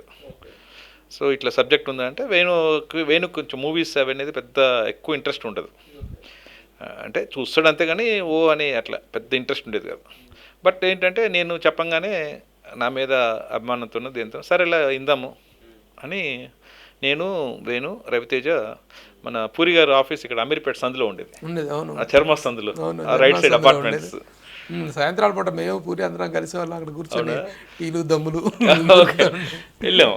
వెళ్తే స్టోరీ చెప్పాడు. అసలు పూరి జరిగిన స్టోరీ చెప్తారండి, మీరు అప్పుడు విన్నర్లేదు నాకు తెలీదు. స్టన్నింగ్ ఉంటుందండి, అమేజింగ్ అనమాట ద వే ఈ నెరేట్స్. మధ్యలో మంచి మంచి బూతులు, అంటే ఆ ఎమోషనల్ బూతులు వచ్చేస్తాయి అనమాట. అవి ఎవరికైనా వస్తాయి, కామన్ అండి. అదే అసలు హీరో క్యారెక్టర్ కొడుకు అది ఆ రేంజ్ అనమాట. వెళ్తాడరా నా కొడుకు అని ఆ ఇదిలో చెప్తాడు కథ చెప్పేటప్పుడు, ఇట్లా అసలు ఆ క్యారెక్టర్ అట్లా అని చెప్పేవాడు. సో అట్లా విన్నాం. విన్న తర్వాత ఆయన ఇప్పుడు ఇంటర్వెల్ సార్ అన్నాడు అని వాళ్ళ దగ్గర ఒక రామకృష్ణ బాలకృష్ణ ఒక అబ్బాయి ఆఫీస్ బాయ్ ఉండేవాడిని. అరే టీ తీసుకురారు అప్పుడు ఇంటర్వ్యూలు అన్నాడు. సో ఈ క్రియేటెడ్ దట్ అట్మాస్ఫియర్, ఏదో మన థియేటర్లో ఉన్నట్టు. ఓకే, టీ తాగిన తర్వాత సెకండ్ హాఫ్ చెప్పాడు, నచ్చింది, బాగా నచ్చింది ఇద్దరికి. క్లైమాక్స్ కొంచెం చిన్న కన్ఫ్యూజ్లో ఉండే. ఏంటంటే మీకు గుర్తుంటుంది సినిమాలో జీవి తాళి కట్టేస్తాడు అమ్మాయికి. ఆ తాళి తీయటం అనేది చేసుకోవాలి అప్పుడు పూరి తెంతేద్దామా ఏంటి అనేది అట్లా అది అట్లా పెట్టేశారు పెండింగ్. సో మన ప్రకారం మన తాళ్ళు తెంచేయడం అనేది కొంచెం మన దాంట్లో, సో అది అట్లా పెండింగ్ ఉంది. సరే ఓకే అని నేను కలిసి వెళ్ళి బాగుంది మనమే చేద్దాం అని ఒక ఐడియా ఇస్తే వేయను అన్నాడు. సరే రా నువ్వు నీ గురించి ఓకే అన్నాడు. సో ఇది మేమింది జనవరి are December 2001 December or January, నాకు కరెక్ట్ గుర్తులేదు, సమ్వేర్ విన్నాము. విన్న తర్వాత ఓకే అనుకుని రవికి చెప్పాను ఇది బాగుందిరా చేద్దాం అని చెప్పి. ఈ లోపల మాకు సూర్యచంద్ర రాజు గారని ఉండేవారు ఒక ఆయన, మీకు కూడా పరిచయం ఉండి ఉంటారు, ఆయన ఆర్టిస్ట్ అవి. సో ఆయన సరదాగా నేను సన్మూన్ కింగ్ అనేవాడిని, సూర్యచంద్ర రాజు కదా. సో ఆయన ఎగ్జిక్యూటివ్ మాకు తెలియదు కాబట్టి, కొత్త కాబట్టి మేము, ఆయన మాకు ఎగ్జిక్యూటివ్ ప్రొడ్యూసర్గా పరిచయం చేశారు, జగన్ గారే పరిచయం చేశారు. ఆయనతో ట్రావెల్ అయ్యాం, చేస్తున్నాం. ఈ లోపల కాస్టింగ్ మెల్లమెల్లగా సెలెక్ట్ చేసుకుంటున్నాం. అప్పుడు హీరోయిన్గా ప్రత్యూష అని హీరోయిన్గా అనుకున్నారు. అవును, బిగినింగ్ డేస్లో వచ్చింది న్యూస్. అది వచ్చి మేము గ్రీన్ పార్క్ హోటల్లో ఫోటోషూట్ చేసాం అమ్మాయిది, ప్రత్యూషను రవితేజది. జస్ట్ మేము చూసుకోవడానికి ఎట్లుంటారు, పేరు ఎట్లుంటారు ఏంటనేది అంత అయిపోయింది. So finalised Pratyusha is the heroine, first heroine అమ్మాయి అయిపోయింది. తర్వాత సెకండ్ హీరోయిన్ గురించి చూస్తున్నాం. ఈ లోపల ఏమైంది, ఆ షూట్లో ప్రత్యూషను వాళ్ళ మదర్ టీచర్ అనుకుంటా, వాళ్ళు చాలా కొంచెం ఏదో మాట్లాడుతూ కొంచెం క్లోజ్గానే అయింటారు. అయిపోయిన తర్వాత అది రెమ్యునేషన్ అంత ఎక్స్ అమౌంట్ ఏదో మాట్లాడుకున్నాం, అడ్వాన్స్ పంపిస్తాము అని చెప్పాము, అంత అయిపోయింది. సడన్గా ఒక 1-2 డేస్ తర్వాత ప్రత్యూష నుంచి నాకు ఫోన్ వచ్చింది ఒకటి, వచ్చి అదే సార్ ఇట్లా నాకు భారతీరాజా మూవీ వచ్చిందండి తమిళ్లో, నాకు అది నా క్యారియర్కి పెద్ద సినిమా అవుతుంది, ఇది నేను చేయలేకపోవచ్చు అన్నారు. అంటే నేను చెప్పాను అనమాట, డెఫినెట్లీ భారతీరాజా అనేవాడు ఈజ్ ఏ లిజెండ్, అసలు డ్రీమ్ అది కదా. సరే అమ్మా okay it's left to you, no obligation అట్లా ఏం లేదని చెప్పేసి చెప్పాము. నేను వేణు చెప్పాం. చెప్తే ఆమె డ్రాప్ అయిపోయింది ఆ సినిమాల నుంచి. ఆ తర్వాత మళ్ళీ స్కౌటింగ్ హీరోయిన్స్ని, సో మన దగ్గర దొరకట్లేదు. అప్పుడు జగను రవితేజ బాంబే వెళ్ళి ఒక ఇద్దరిని సెలెక్ట్ చేసుకుని, సార్ ఇట్లా సెలెక్ట్ మేము లిబర్టీ ఇచ్చాం వాళ్ళకి. అయిపోయింది. February 14th we started movie at Vizag. February 14th 2000 heroine final అవ్వకుండానే అయిపోయింది కదా ఫైనల్. ఈ లోపల వెళ్ళారు బాంబే వెళ్ళి ఇద్దరు అమ్మాయిని తీసుకుని వచ్చారు. ఎవరెవరండి, ఒక తన్నురాయ్ అని తర్వాత అమ్మాయి, తర్వాత మన సంజన అని షీన్ అంటారు అమ్మాయిని, she corporate girl for Sahara, ఆమె కార్పొరేట్ గర్ల్ అప్పుడు. సో ఆమె సెకండ్ హీరోయిన్ కింద. ఆ తర్వాత దీంట్లో ఈ ఆర్టిస్ట్ విషయం వచ్చేసరికి మేము కొంతమంది జీవి అనే అతన్ని నేను చాలా పర్టికులర్గా ఉండుంటుంది, ఎందుకంటే నాకు అంతఃపురం సినిమాలో చిన్న చిన్న క్యారెక్టర్ ఒక సీన్, సో అది కావాలని జగన్ చెప్తే సార్ అటు చేస్తారా లేదంటే లేదండి అతను ఒకటి జీవా ఒకరిని. సో మా పార్ట్నర్ వేణుగోపాల్ రెడ్డి గారు కూడా లుకింగ్ కళ్ళు ఇద్దరికి కళ్ళు సెట్, జీవికి జీవాకి ఇద్దరు, అది సెలెక్ట్ చేసుకున్నాం, చేసి స్టార్ట్ చేసాం. సో February 14th స్టార్ట్ అయింది. ఆల్మోస్ట్ 32 daysలో షూట్ చేశారు Jagan. Including songs. So day night Vizag 2 డేస్లో మొత్తం షూట్ ఫినిష్. ఎస్. అండ్ ఒకటండి, జగన్ పూరి, నేను యాక్చువల్గా పూరి జగన్నాథ్ కెప్టెన్ అంట. సో నాకు ఫస్ట్ నుంచి అలవాటు అనమాట. కెప్టెన్ అంటే is captain of the ship, director is the captain of the ship. కాబట్టి కెప్టెన్ అంటే నారాయణరావు గారి స్లోగన్. అవునా, అది నాకు తెలియదు, బట్ నేను ఆయన అవును కదా, ఇండస్ట్రీలో చాలా పాపులర్ స్లోగన్ దాసనారాయణరావు గారు. Director is the captain of the ship అంటాడు. ఇంకోటి ఏంటంటే గొప్ప విషయం, ఒకరోజు నేను దాసనారాయణరావు గారు ఇంటర్వ్యూ చేస్తూ దర్శకత్వంలో ఈ జనరేషన్ డైరెక్టర్స్లో మీ వారసుడు ఎవరు అనుకుంటున్నారు ఇండస్ట్రీలో అని అడిగితే పూరి జగన్నాథ్ అని చెప్పారు దాసనారాయణ. పూరి జగన్నాథ్ అండి ఈజ్ ఏ రియల్గా చెప్తున్నాను, even today is a producers director అండి. అంటే అసలు ఆయన స్క్రిప్ట్ నమ్ముతాడండి. ఈ వోంట్ బిలీవ్ ఆన్ లొకేషన్స్ ఇవన్నీ. మా దాంట్లో ఒక లొకేషన్ కావాలి మాకు, అడిగితే అది వెళ్ళి అడిగారు మా మేనేజర్. అడిగితే ₹1,00,000 అన్నాడు 2001లో. వెళ్ళి కెప్టెన్ మరి సంగతి ఇది 1 lakh నువ్వు మీరు కాదు తప్పదు అంటే చేద్దాం అంటే ఆయన ఒకటి తీసేయండి సార్, కెమెరా ఎట్టి తిప్పి చేద్దాం మనం, అక్కడికి ₹1,00,000 బొక్క అన్నాడు.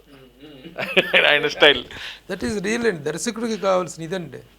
నిర్మాత తాలూకు అలాగని కకృతి పడి అన్నిటికీ కాంప్రమైజ్ అయిపోవాల్సిన అవసరం లేదు కానండి. అలాంటి దర్శకులు ఉన్నప్పుడే ఇండస్ట్రీ బాగుపడుతుంది. ఆ విధంగా చేసినటువంటి మహానుభావులు దర్శకులు చాలామంది ఉన్నారు. అలా కాకుండా నిర్మాతల మీద ఎక్కి నాకు ఇది కావాల్సిందే, ఇది ఉంటేనే చేస్తాననే వాళ్ళు ఉన్నారు చాలామంది. సో అట్లా ఆ విధంగా అయింది. తర్వాత మేము ఆ ప్రోడక్ట్ అవుతా ఉంటే సాంగ్స్ కూడా లావిష్ చేద్దాం డిసైడ్ చేసాం. సాంగ్స్ బాగా వచ్చినాయి, ఆడియో.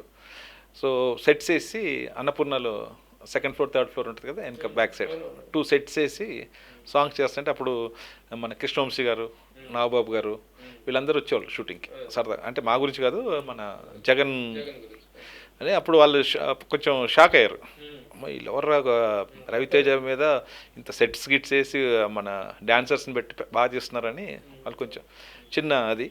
బట్ రవి మట్టు చాలా కోఆపరేట్ చేశాడు ఆ సినిమా అప్పుడు. మా ఫ్రెండ్ కదా, అరే ఒరే ఫ్రెండ్. Yes yes.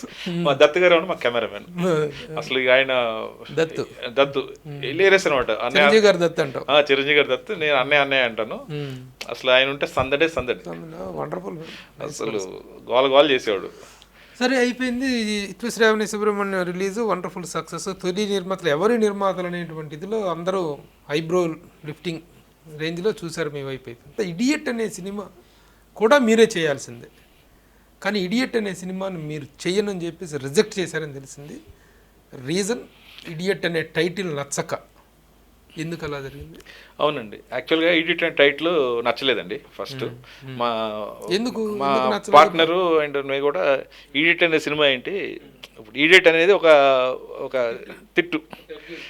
సో అది ఆ సినిమా చేయటం ఏంటి, మనం బెటర్, మనకేం డబ్బులు అనేది ముఖ్యం కదా, మనం వచ్చిందే మంచి సినిమాలు చేద్దామని వచ్చాం.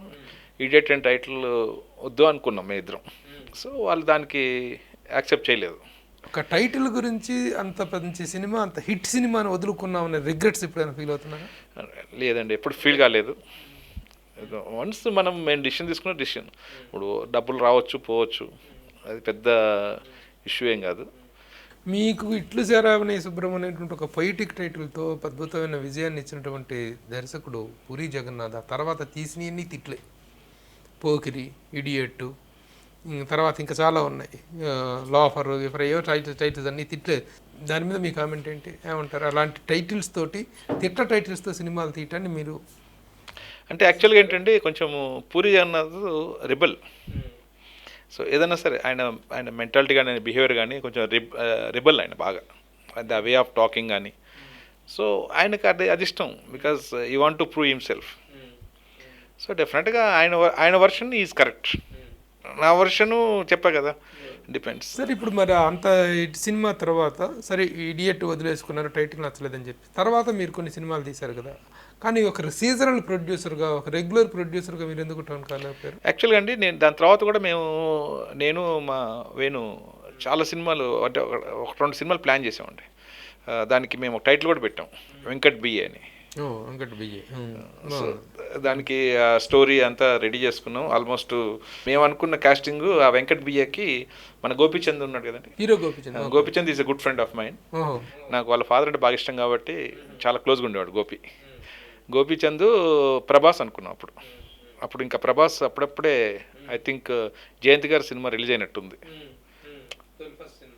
సో యాక్చువల్గా ఆ కాంబినేషన్ ప్లాన్ చేసుకున్నాం మేము అప్పుడు. అది వర్కౌట్ కాలేదు. వెంకట్ బి అని అది చేసాం. దాని తర్వాత నివాస్ అనే ఐడియా ఉందండి మన రామ్ గారి దగ్గర. నివాస్ కూడా కలిసాము, ఆల్మోస్ట్ ఒక మూవీ ప్లాన్ చేసాము, సెట్టింగ్స్ అయినాయి. సో అది కూడా తర్వాత మీరు పొగ అనే ఒక సినిమా. దాని తర్వాత ఇక వేణు ఆయన రియల్ ఎస్టేట్లో బిజీ అయిపోయారండి. బిజీ అయిన తర్వాత నేను ఈ మూవీస్ అనేది నాకు ఉంది కాబట్టి రెగ్యులర్గా ఏంటంటే నేను ఈ అసిస్టెంట్ డైరెక్టర్స్ వీళ్ళందరూ జనరల్గా వచ్చి స్టోరీస్ చెప్తూ ఉంటారు. జనరల్గా ఊరికనే ఫ్రెండ్షిప్లో ఇట్లా వినాలి జడ్జ్మెంట్ అని చెప్పేసి. దాని తర్వాత ఇట్లా ఆనంద్ రంగ ఐడియా ఉంది కదండి, వై డైరెక్టర్. ఆనంద్ రంగ నాకు మార్తాండ్ శంకర్ అని మన మార్తాండ్ గారి brother, is very close to me. ఆయన త్రూ నాకు ఇంట్రొడ్యూస్ అయ్యి అప్పుడు మేమేంటంటే ఫస్ట్ టైం ఒక కాన్సెప్ట్ అనుకున్నాం అనమాట. అంటే నో రెమ్యునేషన్స్, పార్ట్నర్షిప్ మూవీలో అందరికీ. What ever the budget I will take care, producer చూసుకుంటాడు. వాళ్ళ రెమ్యునరేషన్స్ అన్ని కూడా పార్ట్నర్షిప్ కింద పెట్టుకొని ఆనంద్ అండ్ శంకర్ మార్తాండ్ ఇద్దరు ప్లాన్ చేసి పొగ అనే సినిమా ప్లాన్ చేసాం. చిన్న హారర్ సినిమా క్యూట్గా చేద్దాము అని. దాంట్లో అప్పుడు నవదీప్, రణధీరు, అర్చన, రావు రమేష్, తర్వాత మన జైనన్ గారు కెమెరా, సో జైనన్ విన్సెంట్ గారు కెమెరా, ఇట్లా అందరు పెద్ద పెద్ద టెక్నీషియన్స్ అందరిని వాళ్ళు చేసుకొని స్టార్ట్ చేసాం సినిమా. అది కంప్లీట్ చేసేసరికి ఇక అది ఆ లాస్ట్లో చిన్న మిస్అండర్స్టాండింగ్స్తో ఆ సినిమాని రిలీజ్ చేసాం కానీ పెద్ద సక్సెస్ కాలేదు. So we are given to satellite, మన జమ్నీలో ఇచ్చాం. అప్పుడప్పుడు నెక్స్ట్ సినిమా ఏంటి చెప్పండి. నెక్స్ట్ సినిమా అండి తర్వాత డీకే బోస్ అని మన సందీప్ కిషన్, నిషా అగర్వాల్, తర్వాత సంపత్ ఉన్నాడు కదండి విలన్, సంపత్, బ్రహ్మాజీ, అన్నపూర్ణమ్మ గారు, మంచి కాస్టింగ్ అండ్ అచ్చు ఇస్ ద మ్యూజిక్. సో అది ప్లాన్ చేసి రిలీజ్ అయ్యి మొత్తం రిలీజ్ కాలేదు కానీ మొత్తం రెడీ ఉంది, కాపీ రెడీ ఉంది. యాక్చువల్గా అది ఆగిపోయింది ఈ లోపల కరోనా దీనివల్ల release. It's very good. Audio is the biggest hit అండి. ఈవెన్ టుడే మీరు సాంగ్ చాలా పడిపోయా సాంగ్ చాలా పెద్ద హిట్ సాంగ్. అది ఆ సాంగ్ వచ్చింది కానీ సినిమా రాలేదని చెప్పి చాలా మంది వచ్చిందా, రిలీజ్ అయిందా లేదా. ఎగ్జాక్ట్లీ, అది ఇంకా ఉందండి, అది రిలీజ్ డీకే బోస్. ఈ లోపల ఈ దీంట్లో మధ్యలో నేను ఇంకోటి కూడా అనుకున్నాను, ఒక ప్రాజెక్ట్ మన విశాల్తో ఒక సినిమా చేద్దామని ప్లాన్ చేసాం. యాక్చువల్ శశి అని ఒక అబ్బాయి, కొత్త అబ్బాయి ఒక స్టోరీ చెప్పాడు. నాకు చాలా నచ్చి నాకు ఎందుకో విశాల్ యాప్ట్ అని అనుకున్నాను. సో పంపించాం మేము విశాల్కి స్టోరీ చెప్తే, విశాల్ ఆ స్టోరీని రెడీగా ఉన్నాడు, విని ఆయన నేనే ప్రొడ్యూస్ చేస్తాను అని చెప్పి విశాల్ గారు. అయితే మనోడు ఫోన్ చేశాడు నాకు. డెఫినెట్గా ఆయన ప్రొడ్యూస్ చేయడం అనేది చాలా గొప్ప విషయము, నువ్వు క్యారీ ఆన్, నాకేం ప్రాబ్లం ఎందుకు వదులుకోవాలని ఆయనకి ఇచ్చాను. ఆ తర్వాత వాళ్ళు పాపం ఆఫీస్ ఓపెన్ చేసి అంత అయింది కానీ ఈ లోపల విశాల్ తెలుగు మార్కెట్ బాగాలేదని. సో ఇప్పుడు మీకు రెడీగా ఉన్నది మాత్రం డీకే బోస్, అది రిలీజ్ చేయాలండి. ఆ పేరు పెట్టడానికి ఉన్న ఇదేంటి? ఏం లేదండి, యాక్చువల్గా అది మీకు అది ఇన్స్పిరేషన్ బోస్ డీకే లేదు, అది చెప్తాను. యాక్చువల్గా మా సినిమా డైరెక్టర్ పేరు ఏఎస్ బోస్. సో ఏదన్నా ఇండివిజువల్ పేరు పెడదాం అనుకుంటే సరదాగా నెగిటివ్ టైటిల్ కాదు, ఇడియట్ అనుకున్నట్లాగా నెగిటివ్ టైటిల్ అదే కాదు. డీకే బోస్ ఫర్దర్ రిలీజ్ అంటే మంచి. యాక్చువల్గా సందీప్ చాలా మంచి క్యారెక్టర్ అయింది అది. కానీ మీ పర్సనాలిటీ చూసి, మీ వైట్ గ్రే హెయిర్, మీ హైట్ వెయిట్ పర్సనాలిటీ చూసి మిమ్మల్ని పూరి జగన్నాథ్ మిమ్మల్ని సినిమాలో యాక్ట్ చేయమని అడగలేదా? పూరి జగన్నాథ్ అడగలేదు కానీ వెయిట్ ఒకళ్ళిద్దరు అడిగారు. మరి ఆ ఇంట్రెస్ట్ లేదా మీకు? నాకు యాక్టింగ్ అస్సలు ఇంట్రెస్ట్ లేదండి, అస్సలు ఇంట్రెస్ట్. మన జేడీ ఉన్నాడు కదా, జేడీ చక్రవర్తి, అతను నేను చైల్డ్హుడ్ ఫ్రెండ్స్. సో అరే ఫ్రెండ్స్ తెలుసు, చూసాను మిమ్మల్ని చాలాసార్లు జేడీ చక్రవర్తి. సో జేడీ కలిసి దాంట్లో నేను ఒకటి ఉంటా ఎప్పుడు రెగ్యులర్ గోయింగ్ విత్ జేడీ. ఎందుకంటే జేడీ ఎక్కువగా ఎవరితో కలవడు, ఎక్కువగా మింగలబడుతున్నాం. సో సెలెక్టివ్గా ఉంటాడు. ఎస్, జేడీ కూడా ఒక 2 మంచి క్యారెక్టర్స్ ఇచ్చాడు చేయమని. తర్వాత తమిళ్లో ఒకటి రిఫర్ చేశాడు, వాళ్ళు కూడా వచ్చి చెప్పిపోయారు సబ్జెక్ట్ నాకు. సో చెయ్యరు కూడా.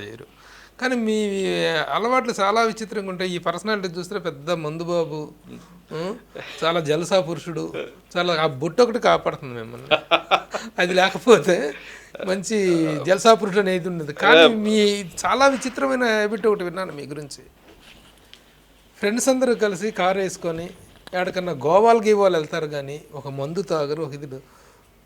పాత సినిమాలు, ఇళయరాజా మ్యూజిక్, సత్యం గారి మ్యూజిక్, రాజన్ నాగేంద్ర మ్యూజిక్, వేటూరు గారి పాటలు, ఎస్పి బాలసుబ్రహ్మణ్యం గారి పాటలు, ఇవన్నీ పెట్టుకుంటూ ఓన్లీ ఇక్కడ నుంచి కారు బయలుదేరి అక్కడికి వెళ్ళేసేసి వచ్చేస్తారంట. ఏంటి అసలు ప్రభు గారు? యాక్చువల్గా నేను ఎప్పుడు ఇంతవరకు డ్రింక్ చేయలేదండి, నాకు అలవాటు లేదు అది. అంటే అదేదో బ్యాడ్ అని కాదు, నాకు ఎందుకో అలవాటు కాలేదు. మందు పార్టీలు ఇస్తారు కానీ మందు తాగను. యాక్చువల్గా మా మదర్ అంటారు, నవ్వుకుంటా, మా మదర్ కానీ మా సిస్టర్స్ వీళ్ళందరూ అంటారు, నీకు దేవుడి దేవల్ల అది ఎందుకు అలవాటు కాలేదు, అలవాటు ఏంటంటే మొత్తం నీ కార్ అంతా బార్ లాగా ఉండేది. సో అంత సర్కిల్ ఫ్రెండ్స్ అంటే మనం కొంచెం ఏదన్నా కొంచెం ఎక్స్ట్రీమ్ చేస్తాం నేను, ఎనీథింగ్ ఫ్రెండ్షిప్ కానీ ఏదన్నా సరే ఎక్స్ట్రీమ్ ఉంటుంది. సో ఏదైనా ఇక అది ఏదో అంటారు కదా, సో అట్లా. సో మాకేంటంటే బేసికల్గా నాకంటే సాంగ్స్ అంటే బాగా పిచ్చండి. ఈవెన్ మా ఇట్లు సాంగ్స్ ఉన్నప్పుడు కూడా నేను, మా పార్ట్నర్ వేణుగోపాల్ రెడ్డి కూడా మంచి ఇంట్రెస్ట్ మ్యూజిక్ అంటే. సో ప్రతి సాంగ్ సిట్టింగ్లో మేము కూర్చునే వాళ్ళం. సో మీరు అబ్జర్వ్ చేసి ఉంటే మా సాంగ్స్ పాడిన సింగర్స్ వల్ల మీరు ఇట్లు సాంగ్స్ కూడా కుమార్ సాను, సుఖ్వేందర్ సింగ్, హరిహరన్, అప్పటికి టాప్. సో లైఫ్లో ఒకటి ఫీల్ అయ్యేది ఏంటంటే మేము ఎస్పీ గారితో పాట పాడించుకోలేకపోయాం, అది మిస్ అయింది. 2-3 సార్లు ట్రై చేసాం, నేను సార్ని కూడా వెళ్ళి కలిచాను. తర్వాత ఈ పొగ సినిమా కానీ ఏదైనా ఒక్క కోరిక తీరలేదు నాకు. So legend is no more. So నా లైఫ్లో తీరని కోరిక ఎస్పీ గారితో సాంగ్ పాడించుకోవడం. సో మాకేంటంటే బేసికల్గా మ్యూజిక్ అంటే బాగా ఇష్టం అండి నాకు. సో నేను మా ఫ్రెండ్స్ అందరం కూడా లక్కీలీ వాళ్ళు కూడా అందరూ ఈ మ్యూజిక్ లవర్స్ ఉన్నారు చాలామంది. సో లాంగ్ డ్రైవ్స్కి వెళ్ళేటప్పుడు సాంగ్స్ అనమాట, సాంగ్స్ ప్లే చేసుకుంటే. సాధారణంగా లాంగ్ డ్రైవ్లు అంటే మంచి ఎంజాయ్మెంట్ కి, ముందు గిందులు అంటే మేము ఓన్లీ సాంగ్స్ అనే మొత్తులోనే బతికేస్తాం. ఆ సాంగ్స్ కూడా ఎట్లుంటుంది అంటే అసలు డిస్కషన్ కూడా అనమాట, వాటి మీద డిస్కషన్. అంటే లిరిక్ ఈ వర్డ్ ఉంది అసలు ఎంత బాగా రాశాడు అని చెప్పి అట్లా. So we love music and songs. So మేము ఇప్పుడు గోవా వెళ్ళినా కూడా హోటల్లో రూమ్ తీసుకొని స్పీకర్ తీసుకెళ్తాం పెద్దది, బ్లూటూత్ ఆన్ చేసేసుకొని యూట్యూబ్లో సాంగ్స్ వింటాం. ఇని కాదు ఒక అర్ధరాత్రి వరకు ఎంజాయ్, సాంగ్స్ అనేది పిచ్చి అనమాట. అది ఎవరు మీకు ఇండస్ట్రీలో ఐడియల్ పర్సన్స్? నాకు రామానాయుడు గారు అండి, లెజెండ్. ఆయన చూసే యాక్చువల్గా మేము ఆయన టేస్ట్ కానీ ఆయన తీసిన సినిమాలు కానీ ఈజ్ ఎక్స్ట్రాడినరీ. అండ్ మేము పుట్టి పెరిగింది రాఘవేంద్రరావు గారు సాంగ్స్, ఎటగాళ్ళు అసలు ఏదైనా అనుకోండి. అసలు అంటే ఎటగాడు సినిమా సంగం థియేటర్లో వచ్చిందండి ఇక్కడ క్రాస్ రోడ్స్లో, 1 year ఆడింది. సో అప్పుడు just maybe 7th 8th class. So అట్లా మా అంకుల్స్తో వెళ్ళేవాడిని అనమాట సంగం థియేటర్. వెళ్ళి అసలు కుర్చీలో కూర్చునేవాడిని కాదు. అసలు రామారావు గారిని కలిసారు ఎప్పుడన్నా? కలవలేదండి, అది ఒక్కసారి చూశాను రామారావు గారిని 1982లో ఒక్కసారి చూశాను నేను. అసలు ఆయన గ్రేట్ పర్సన్. సో అట్లా అప్పించి అనమాట మాకు ఆ సాంగ్స్ అనేది. రాఘవేంద్రరావు గారు, నాకు ఎస్పి గారు అంటే ప్రాణం అండి, వేటూరి గారు, వీళ్ళందరూ. వేటూరి గారిని ఒకసారి కలిశాను నేను, అసలు ఎక్స్ట్రాడినరీ. సో ఏమిటో మీ పర్సనాలిటీకి, మీ వృత్తికి, మీ ప్రవృత్తికి, మీ అభిరుచికి సంబంధాలు లేవు, కానీ but you are looking very different, very very very different in the sense of ఒక అంటే వృత్తిపరంగా లాయర్గా అద్భుతమైనటువంటి విజయాలు చూశారు. ఒకే ఒక సినిమా తీసిన ఇట్లు శ్రావరి సుబ్రహ్మణ్యం అంటే ఒక అద్భుతమైన విజయాన్ని తీసుకున్నారు. అలాగే అభిమానుల్లో కూడా బాలకృష్ణ గారి అభిమానిగా, వైఎస్ రాజశేఖర రెడ్డి గారి అభిమానిగా, పెద్ద అభిమానిగా ఒక డిఫరెంట్ కలగూర గంప లాంటి ఒక అద్భుతమైనటువంటి టేస్ట్, అభిరుచి మీలో కనిపిస్తుంది. ఈ అభిరుచి మీ సినిమాల్లోనే కాకుండా మీ వృత్తిలో, మీ ప్రవృత్తిలో కూడా కంటిన్యూ అవ్వాలని ఆశిస్తూ ఆల్ ద బెస్ట్. నాకు ఈ రోజున ఇట్లు శ్రావణి సుబ్రహ్మణ్యం రిలీజ్ అయ్యి 20 సంవత్సరాలు పూర్తయిన ఈ రోజున మీ ఇంటర్వ్యూ చేయటం అనేటువంటిది it is a different experience. All the best sir, see you. ఇంకా మీరు ఏమైనా ఫ్యూచర్ ప్లాన్స్ తోటి ముందుకు వెళ్ళేటువంటి ఏమైనా ఉన్నాయా? ఫస్ట్ ప్రభు గారు, నేను మీకు చాలా చాలా చాలా చాలా థ్యాంక్స్ చెప్తున్నాను. ఎవరు గుర్తుంచుకున్నా నాకు తెలియదు. మీరు 20 years ఇట్లు సంవత్సరం గుర్తుంచుకొని నన్ను పిలిచి ఇంటర్వ్యూ చేసినందుకు I'm really thanks. And one more thing ఏంటంటే, నేను మిమ్మల్ని ఫాలో అవుతాను. మీ అభిమాని నేను చెప్పొచ్చు. ఓ థ్యాంక్ యూ. బికాజ్ మీరు యాజ్ ఎ క్రిటిక్ లేకుంటే మీరు ఐ థింక్ హెచ్ఎం టీవీలో అనుకుంటా కదా మీరు రివ్యూస్ ఇచ్చేవాళ్ళు. సో నేను చాలా ఫాలో అవుతాను, మీరు చాలా బోల్డ్గా అయితే రాస్తారు. సో ఒకటి ఏంటంటే ఈవెన్ టుడే మీ సుమన్ టీవీ ద్వారా I'm thanking to Venugopal Reddy, Raviteja, Puri Jagannadh and everybody. ఆ మూవీ 20 years అయిందని నాకు అసలు జస్ట్ మొన్న అయినట్టుంది. సో ఈవెన్ ఆ మూవీ ఎట్లా అంటే అండి, మాకు ఇప్పుడు మేము ఎక్కడికి వెళ్ళినప్పుడు నేను పెద్ద అడ్వకేట్ ఇప్పుడు, అంటే ప్రాసిక్యూటర్. సో ఇట్లా ఇంట్రొడ్యూస్ చేసి ఈయన పబ్లిక్ ప్రాసిక్యూటర్ అడ్వకేట్ అంటే హలో అంటారు. నెక్స్ట్ ఇట్లు సుబ్రహ్మణ్యం ప్రొడ్యూసర్ అనగానే వాళ్ళ రియాక్షన్ వేరే ఉండదు. సార్ మీరా సార్ సినిమా చూసాను సార్ చాలా బాగుంది. సో అది ఆ సినిమానే ఇవాళ ఇక్కడ కూర్చోబెట్టింది మీ ముందు. So thanks a lot for remembering for 20 years. So definitely we are planning అండి, నెక్స్ట్ ఇయర్ ఒక 2 movies చేద్దామని ప్లాన్ చేస్తున్నాను. Let us hope. ఇది విశిష్టమైన విభిన్నమైనటువంటి అభిరుచి కలిగినటువంటి శేషిరెడ్డి గారి ఇంటర్వ్యూ. ఇట్లు శ్రావణి సుబ్రహ్మణ్యం అంటే ఒక అద్భుతమైన సినిమాని చేసి మరలా అంటే సినిమాలు నిర్మించడం అనేటువంటిది ఆయన వృత్తి కాకపోయినా ఒక ప్రవృత్తిలో కూడా ఒక డిఫరెంట్ అభిరుచిని వ్యక్తం చేసినటువంటి ఆవిష్కరించుకున్నటువంటి శేషిరెడ్డి గారిని అభినందిస్తూ thank you very much. Thank you sir.